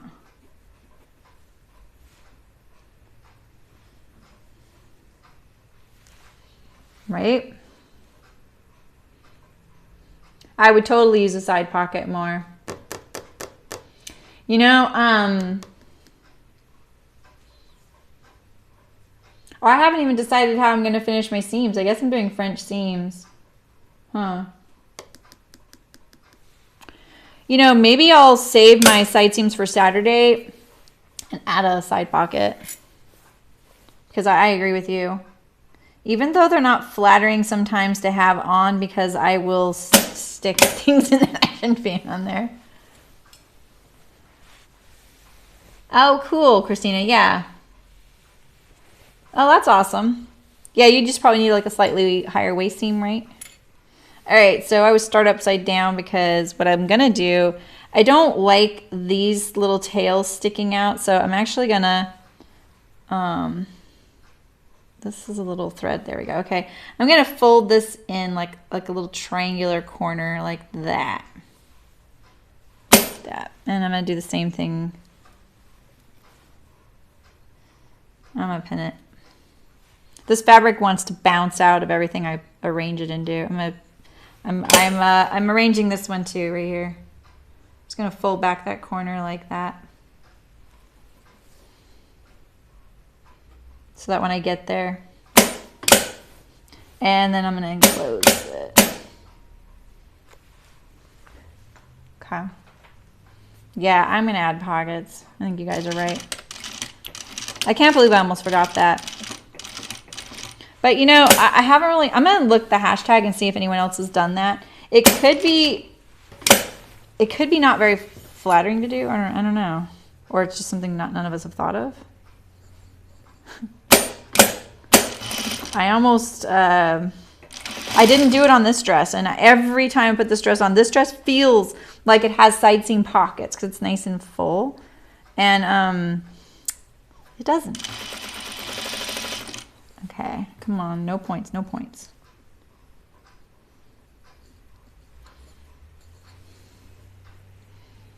I don't like points. It's because it's folded right there, that's why. Okay. This needle feels really big for this fabric. Sorry, machine. Probably could have given you a daintier needle today. I don't think I'm actually going to get rid of those points on the curve because my needle is so flippin' fat.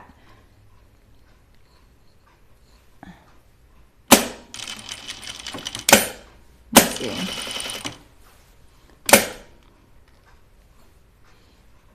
I'm using a pin at like my awl, and I have my awl in my hand.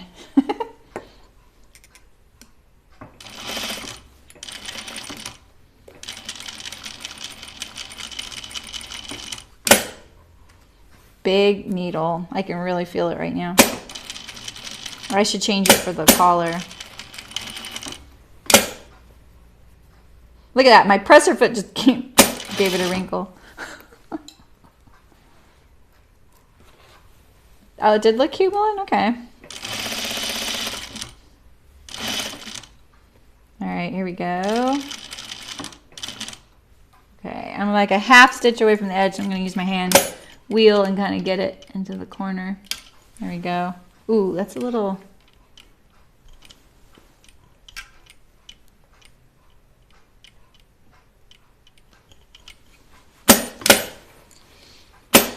One stitch. Ooh, yeah, that other one doesn't look that great. Okay. Do-do-do. Not bad.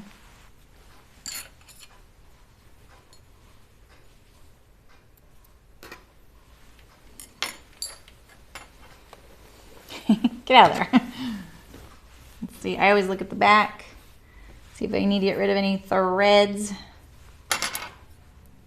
This fabric wants to sneak under my scissors all the time though too. Cool. That looks good. There we go. Let's see how it looks.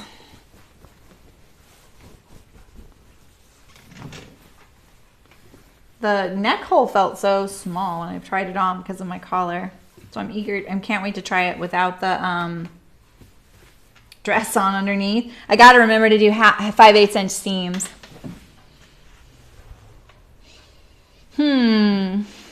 That's a good question, Margaret. But you know, my thing with rounded collars is that's a good question. I mean, it would look nice. I do like mimicking things like that. You know what I mean? Like you're saying, like kind of echoing that detail. But it is a shirt dress, right? So it is kind of that kind of casual looking shirt. And a shirt usually does have the swoopy hem. So, and I feel like rounded may make it look more like a nightgown. Yeah, you could totally redraw the points. What are these like? Are these pointed? These are in the wrong place, by the way. They should be down here. So you should be able to button up your... Sure.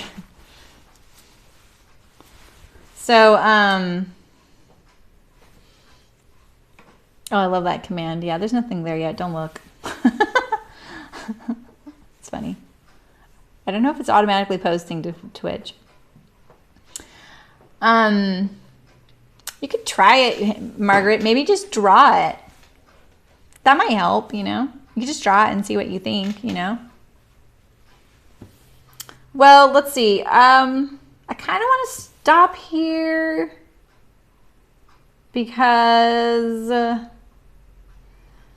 might be able to do one more, but I think I want to research adding side seam pockets. So maybe what I could do, maybe I'll prep my collar, and then we'll call it a day. How's that? Just in case some of you are sewing at home. Why does this look so baggy? Oh, because of my stupid, good thing it's 5/8 inch seam allowance. Because of my stupid inaccurate notching that I did. All right, here is my collar pieces and my interfacing because I'm using regular fabric. And I need to change my thread color back to this purple.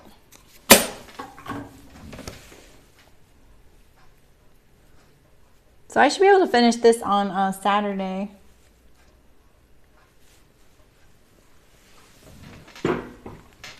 Oh, there you go. Skinny jeans with tunics. Yeah. I know, I did that yesterday. What the heck's going on there? I did that yesterday. You couldn't see it, but with that dress, I had my ginger jeans on. The ones that are kind of closer fitting. And even my husband was like, oh, is that a new dress? He just hadn't seen me wear it like that, I think.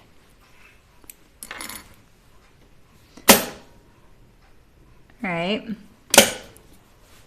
Okay, so I'm sorry I keep slamming my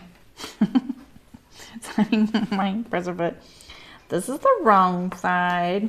This is the right side. Let's find.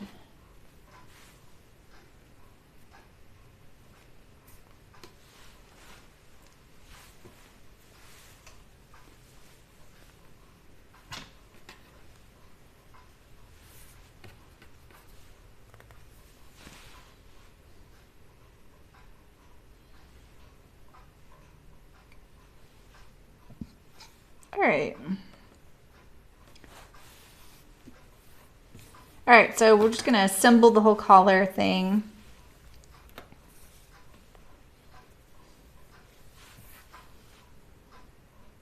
I better look at the seam allowance because I would do this at 1/4 inch. You guys know me. And I'd be sad if it wasn't that, you know? Oh, that's cool, Malin. Yeah, he's known for doing really nice shirt details. Okay, good. Thanks, Nancy.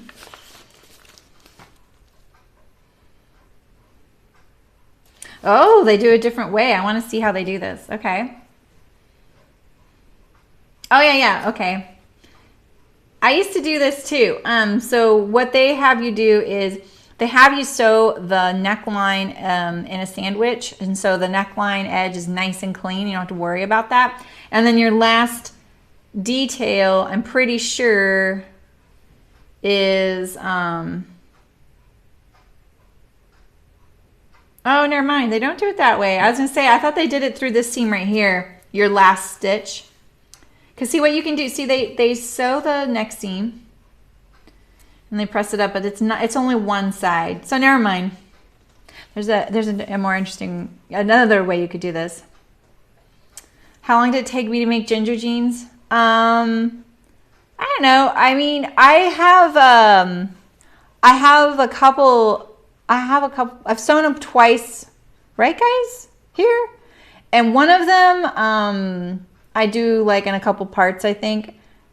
And then we have Jeans for Noobs, where I really draw out all the steps. And then I speed run a pair. Like I just sat down and sewed a pair. And even then I didn't literally speed run them. Like I didn't sit there and like go as fast as possible. I just sat there and did it nonstop. So if you look in the playlists of on my YouTube, at the very top it'll say playlists, and one of them is bottoms, you'll find the ginger jeans one there, and you can just find the shortest one if you want. Pockets are such a must. I don't have a purse. Keys, wallet, phone, lip stuff. Sometimes lip stuff. It's not right now. It's too well. It's soon. It'll be too warm. The lip stuff has to stay indoors. You know. Oh, you have this fabric with the navy blue. Ah, I love that color.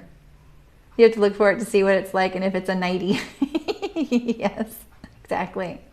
I only say that, Margaret, because you guys remember when I was like, oh, I'm going to make a shirt out of this floral. And I used the Rita Shirtdress pattern, and I was like, I'm just going to make a shirt out of this. And then when I finished, the fabric I picked, it totally looked like pajamas. So it's a totally different issue, but they totally look like pajamas. And so then I ended up making Caroline pajama bottoms to match, and they're like my favorite pair of pants to wear right now.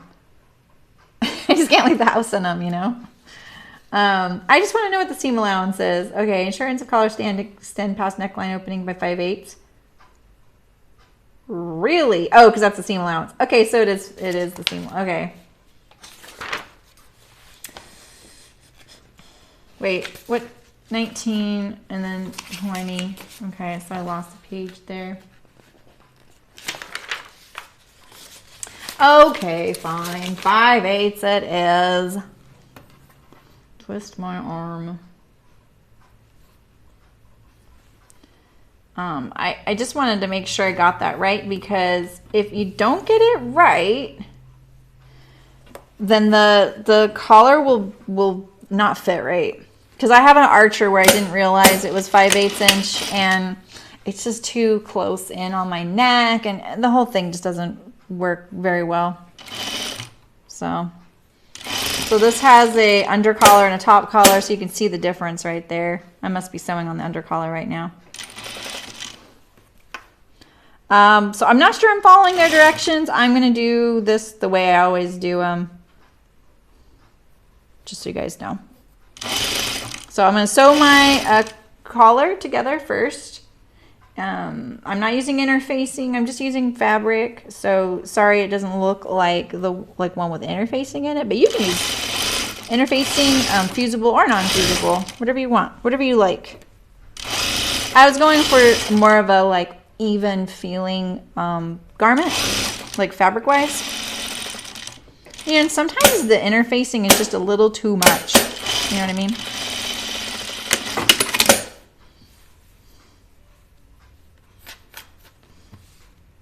Okay. Snip. Better be 5/8, right?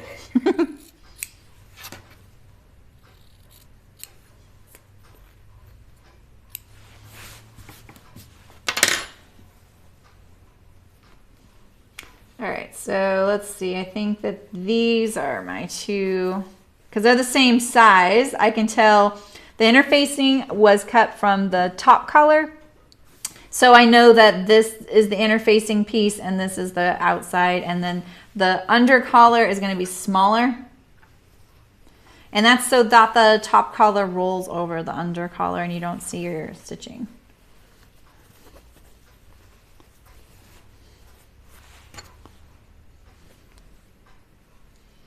Yeah, if you guys want to specialize in a certain type of garment making, there are plenty of great people out there like that guy doing shirt making, and you can kind of nerd out and learn all the techniques. Been there, done that. Awesome. So awesome to do that. Thanks, Rachel. There you go, Margaret. Rachel just pointed out where it's at. Okay, so here's my awl. Poking out my corners there.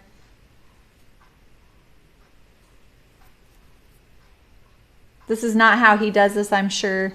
All right, let me iron this real quick.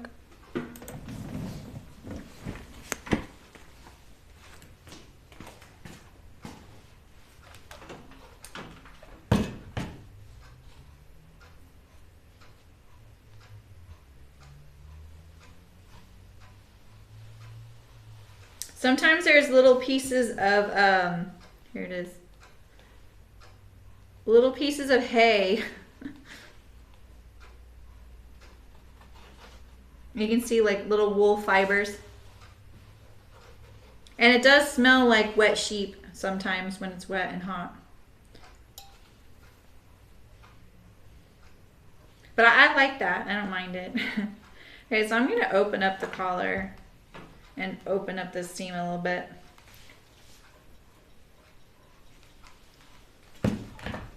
I find I get a crisper edge right there on there. But now remember, when you're doing a collar, you're lining up these edges, not this one.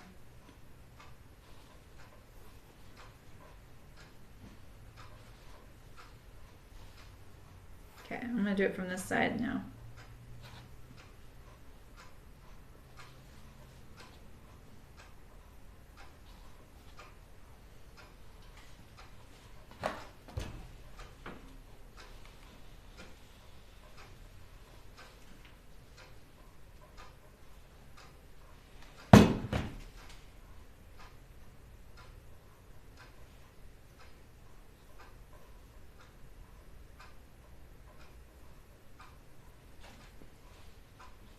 Okay, let's see. Line up these edges. And your top collar should be coming to the under collar side. What's going on with my point there?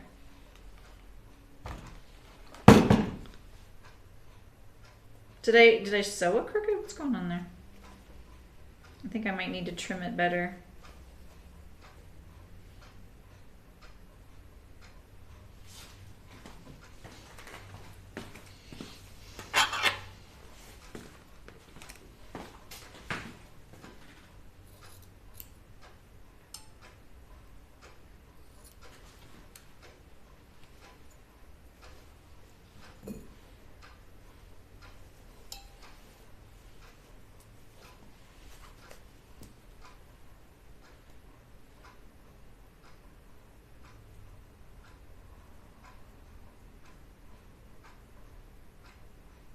Getting my point. I forget you guys can hear me. Redoing my point here. Not as good as an awl. There you go. Okay. Which one's my under collar? This one is. Pretty sure. Wait. Yeah. It's funny, it really showed a lot of difference on the pattern. But you know, once it's like folding to the front, it's not going to be much. That's all you need. So then your under collar doesn't sneak to the top.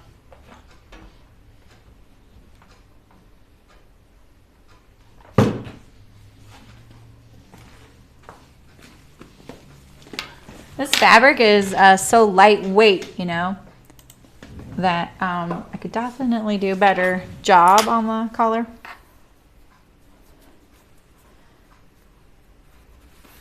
This is the one I trimmed more, right? Yeah, I think so. Let's see. Yeah, let's trim this a little bit more. You can see it's like folding up on itself, which makes it look crooked.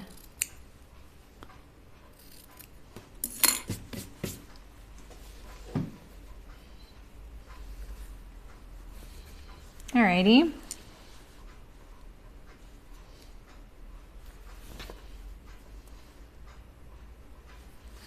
Okay, that looks even worse now.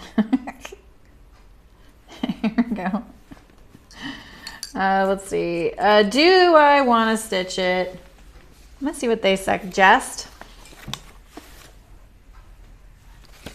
That's awesome, Margaret. I want to watch those people too. I love that they're usually pushed up against the glass, you know, like so you can see them. I love that. Let's see, I'm just going to see. Oh yeah, they stitch it all. And it would look more shirt style if you do. Now's the time, by the way. Oh, they really trim off their things. I didn't do that. I usually do. That's funny. This time I didn't. I'm trying to decide what I want. Like this one I'm wearing, I didn't top stitch it. And I kind of like it, you know. It still looks like a shirt, right? But I did stitch the placket, so actually I'm going to stitch it. So it'll look more like that. Alright, so that made me decide in a heartbeat. Keeping with the theme, you know?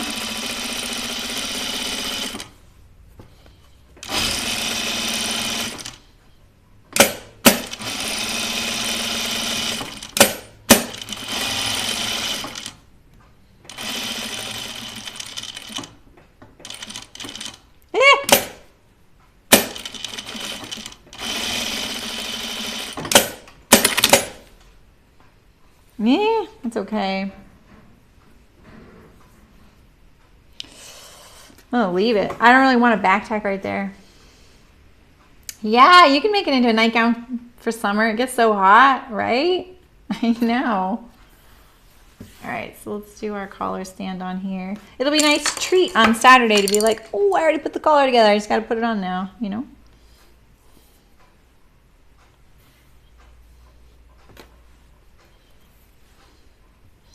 The way I can tell the difference between my interfacing and my collar stand pieces is that I didn't notch the interfacing one. Your collar stands are all the same though, pattern-wise.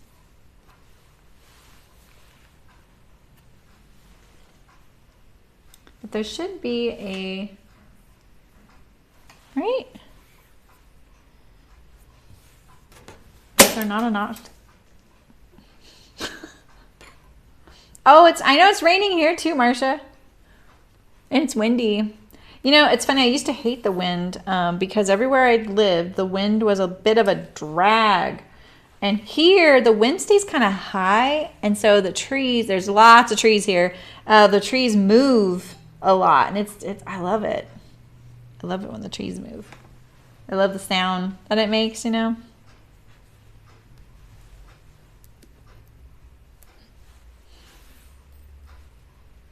So I'm obviously not doing it the way they suggest. So let me tell you guys a couple ways to do your collar. Hopefully you can follow along. And I'm not doing the whole, just do this and just do that. You know what I mean? Okay, so the way I like to sew my collars, I'm gonna sew this together along this curve. And then I'm gonna have a collar assembly, right? And then the last seam I'll have left is the one that goes to the neckline. And the way I sew that is I start from the inside of the garment, like I always do on cuffs and stuff. I start from the inside of the garment, and then I do my last seam on the outside of the garment so I can see what it looks like. Okay, that's my cheater way to do it. The other way you can do this is by leaving this one open. And let me see how I can explain this. So what you're going to do is you're going to sew the collar to the neckline first. You're going to sew this to the stand, leave one stand open, and then, okay, so first you're going to sew this to the collar stand just without the one piece, you know, like let's say the outer stand you're going to leave off, okay, and you're going to sew this to the inner collar stand, and then you're going to attach the collar to the neckline, like in a sandwich on the neck seam, without getting the, you know, the collar in there, you know, it'll be poked up. And then you're going to turn it and you will be finishing the collar. The last seam is under the collar at the stand right here. I don't usually do it that way. It's a really clever way to do it. And such a great way because then you don't have to worry so much about the last step. But I find that the front is a little finicky. So I just stick to my method because I've done it enough times. I know the pitfalls and the advantages to it, you know? So I was probably a little confusing, but because you're not seeing me do it. You're going to see me do one of the ways, though. I'm going to try and get a nice smooth curve here. This gigantic seam allowance. I'm always giving people a hard time about their seam allowance.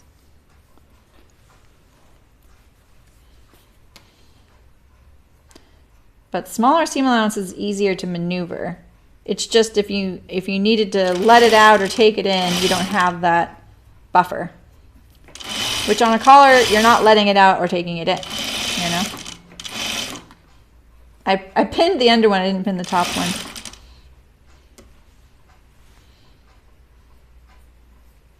Usually there's a notch there, and remember I was being a little fussy about the notches. I probably missed it.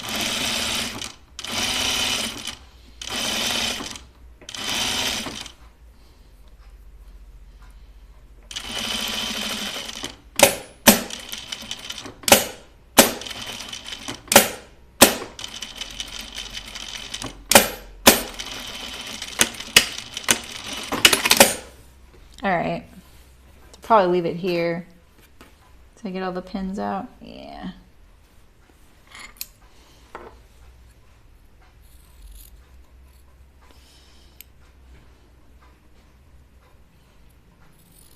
Seems like a lot. It says it's going to stick out 5/8, but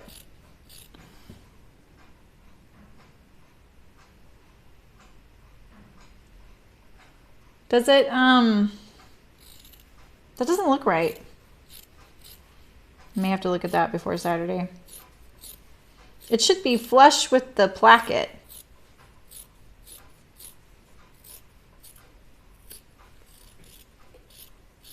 Oh, I'm confusing never mind. I'm confusing seeing that right there as the placket edge. Sorry. I don't know why I was doing that. Okay, I'm just trimming my curve.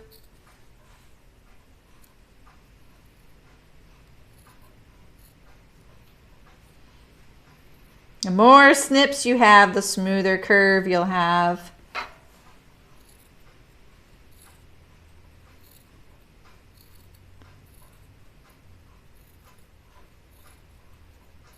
And remember, when you go from the thick to the thin, like this is thick because the collar is sewn right there. It's really easy to accidentally snip through your seam on the next one because it's so thin and you're used to kind of applying more pressure. So be careful. All right.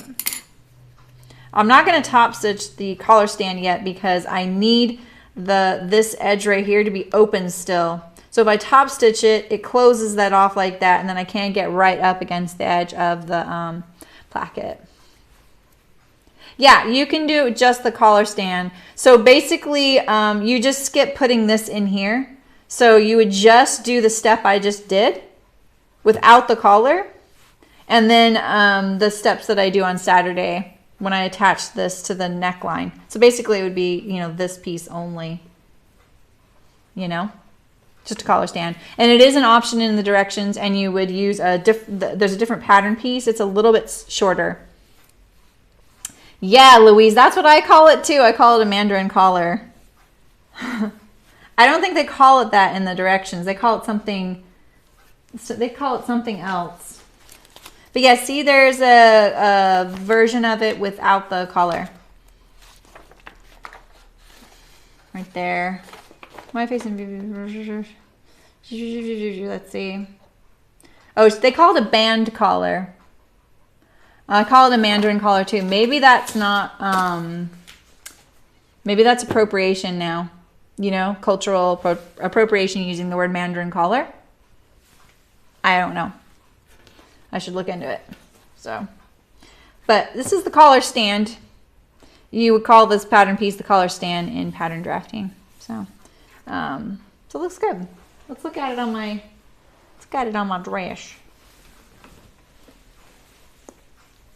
I also have, who wanted the pie cushion? I have a cupcake too, but you know, plenty of cupcake patterns out there.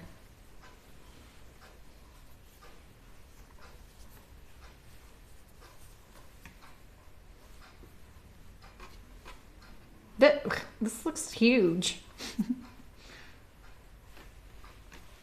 There we go.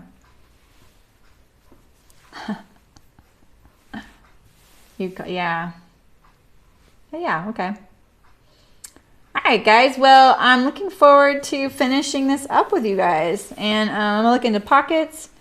And then we just have the neck seam. You would love the cushions. Oh, the pin cushions. I don't know if I have a, oh yeah, I have a cupcake over there. It's like my prototype cupcake. I don't have any, I don't think I have a nice one anymore. My daughter has one, but, yeah, it's funny. You like making pin cushions? I've had people send me the chicken pin cushion pattern in the mail. Like people I don't know, which is kind of fun because of chicken boots, you know. I have a lot of chicken things, you guys. People give me salt and pepper shakers, wallpaper remnants. I've got all kinds of funny little chicken things. I don't collect chickens, but I have a collection of chickens. Especially, I do like planters, you know, like things you can plant inside of.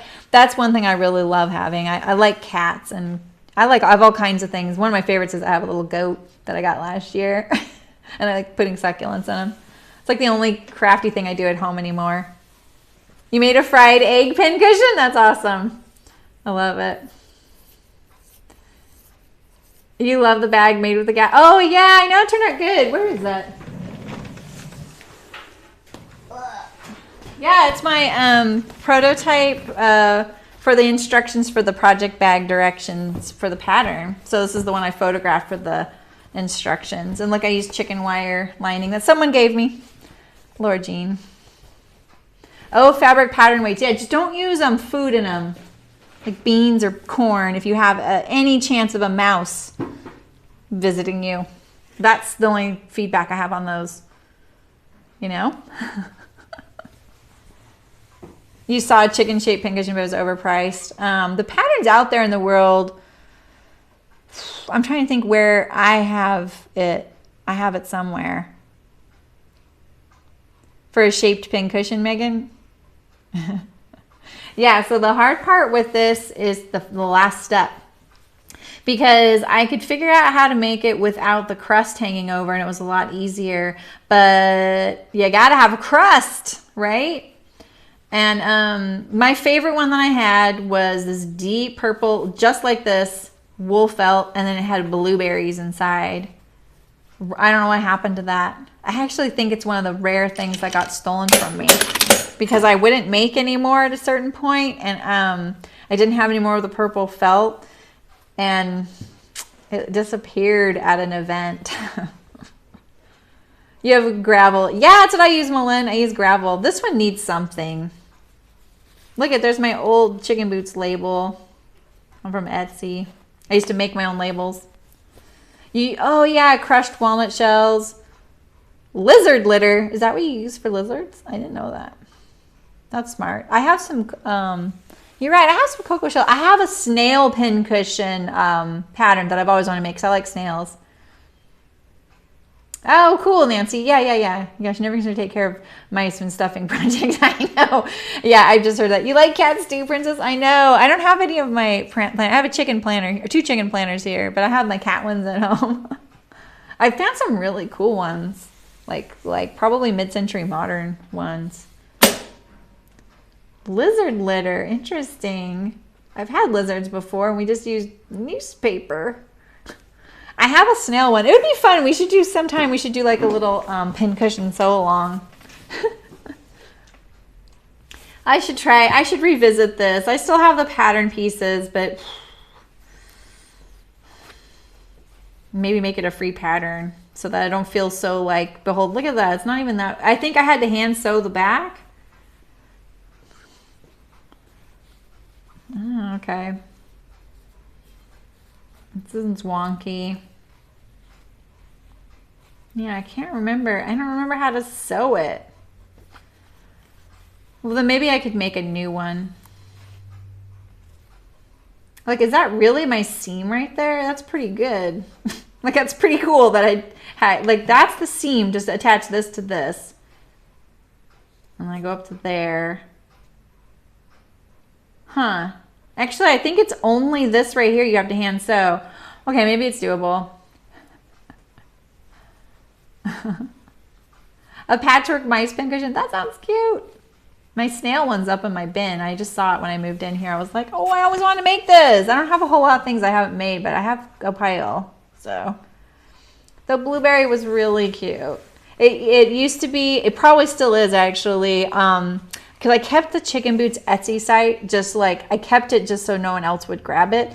And it was my my avatar. It might still be there. It's fig tree quilts, yeah. Yeah, I understood that, Marsha. Yeah, I have one for a snail. I got it at my local fabric store, and then there was like the cocoa things to put inside. And I even got steel wool to put. Do you remember like the tomato with the little strawberry, and the strawberry sharpened your needles? I don't know if it really did that. But I got steel wool to put in mine eventually so people could sharpen them, but I never did that. They started getting so expensive, you know. I think I charged like $18 for this pin cushion, and I don't think I made money on it. Like, that's how much work it was. So, but I have quite the collection of food prints. Like, I really got into realistic food prints, you know, and it would be fun to, like, one of my ones was a jelly bean. I had a jelly bean pie. Yes, I used to have a tomato and a strawberry. I don't know if I have, what? I have a knit bunny sitting here for some reason. I have the one with the little people holding hands around it, and then it has a little matching box that someone brought for me from Singapore, and now I see them here for sale. That was always my favorite one. And I have a wool felt one that was made locally, and it's got rainbow color felt. That's one of my favorite ones, and I use that one at home because someone made that, and I bought it at my local fabric store where I used to live. So I only use pins with you guys, you know. So that's why I got my cherry pie out, because it's fun. All right, well, what is that little alert right there? What does that say? Click to read your unread notifications. Pizza pie finished. Oh, yeah. That would be fun. I had all kinds of ideas. I was like, I wanted to do a donut one, but now that's been done. So I think you can find a donut one. And then, what was the other one I had? And I just couldn't figure out how to do it. I could figure out how to do it once, but that was it. If you're down for a pincushion tutorial. Yeah, maybe I could do the little pie and we could do it as a free pattern and we could all struggle together. At the time I did the cupcake one, that was at the same exact time I did a cupcake one. Someone contacted me, a fabric designer that you guys have probably heard of, and she had me do some patterns for her, and she had a cupcake, and I said, oh, I have to tell you, I have a cupcake pattern. I want you to think I copied you, because I wasn't selling anything at the time. But hers was so different to sew. Yeah, it was kind of weird to sew, honestly. But, you know. Okay, well, I'll see you Saturday, 11 a.m. Pacific. And I'll think about the cherry pie. That'd be fun. I wish there were 4 of me to do all the things I want to do. Sometimes poke the strawberry. I don't know if it does anything. Me too. Yeah. It's supposed to sharpen things. It's satisfying, the sound it makes. You 3, you're down. Okay. Well, if it's a tutorial, we got to pick a pin cushion, you know? They're so little, you know? Okay, no problem, Malin. Have a great vacation. Where are you going? Bye, guys. Bye, Marsha. Bye, Megan. Have fun. Wear all the things and eat all the good stuff for us. Let us know what you get. Get any fabrics. So I will see you Saturday, and yeah, we'll finish the Kalle Shirtdress, and maybe I'll wear my Amelia, the Ghastly one. So that'll be fun. Look how pale I am. I don't look at the thing anymore. Of my picture. It's probably a good thing, you know. So, well, thanks for coming, guys, and I will see you soon. So have a great rest of your week. Ooh, you're going to Crete on a yoga trip? Dang, fun. We want to hear all about it. All right, bye, guys. I'll talk to you later.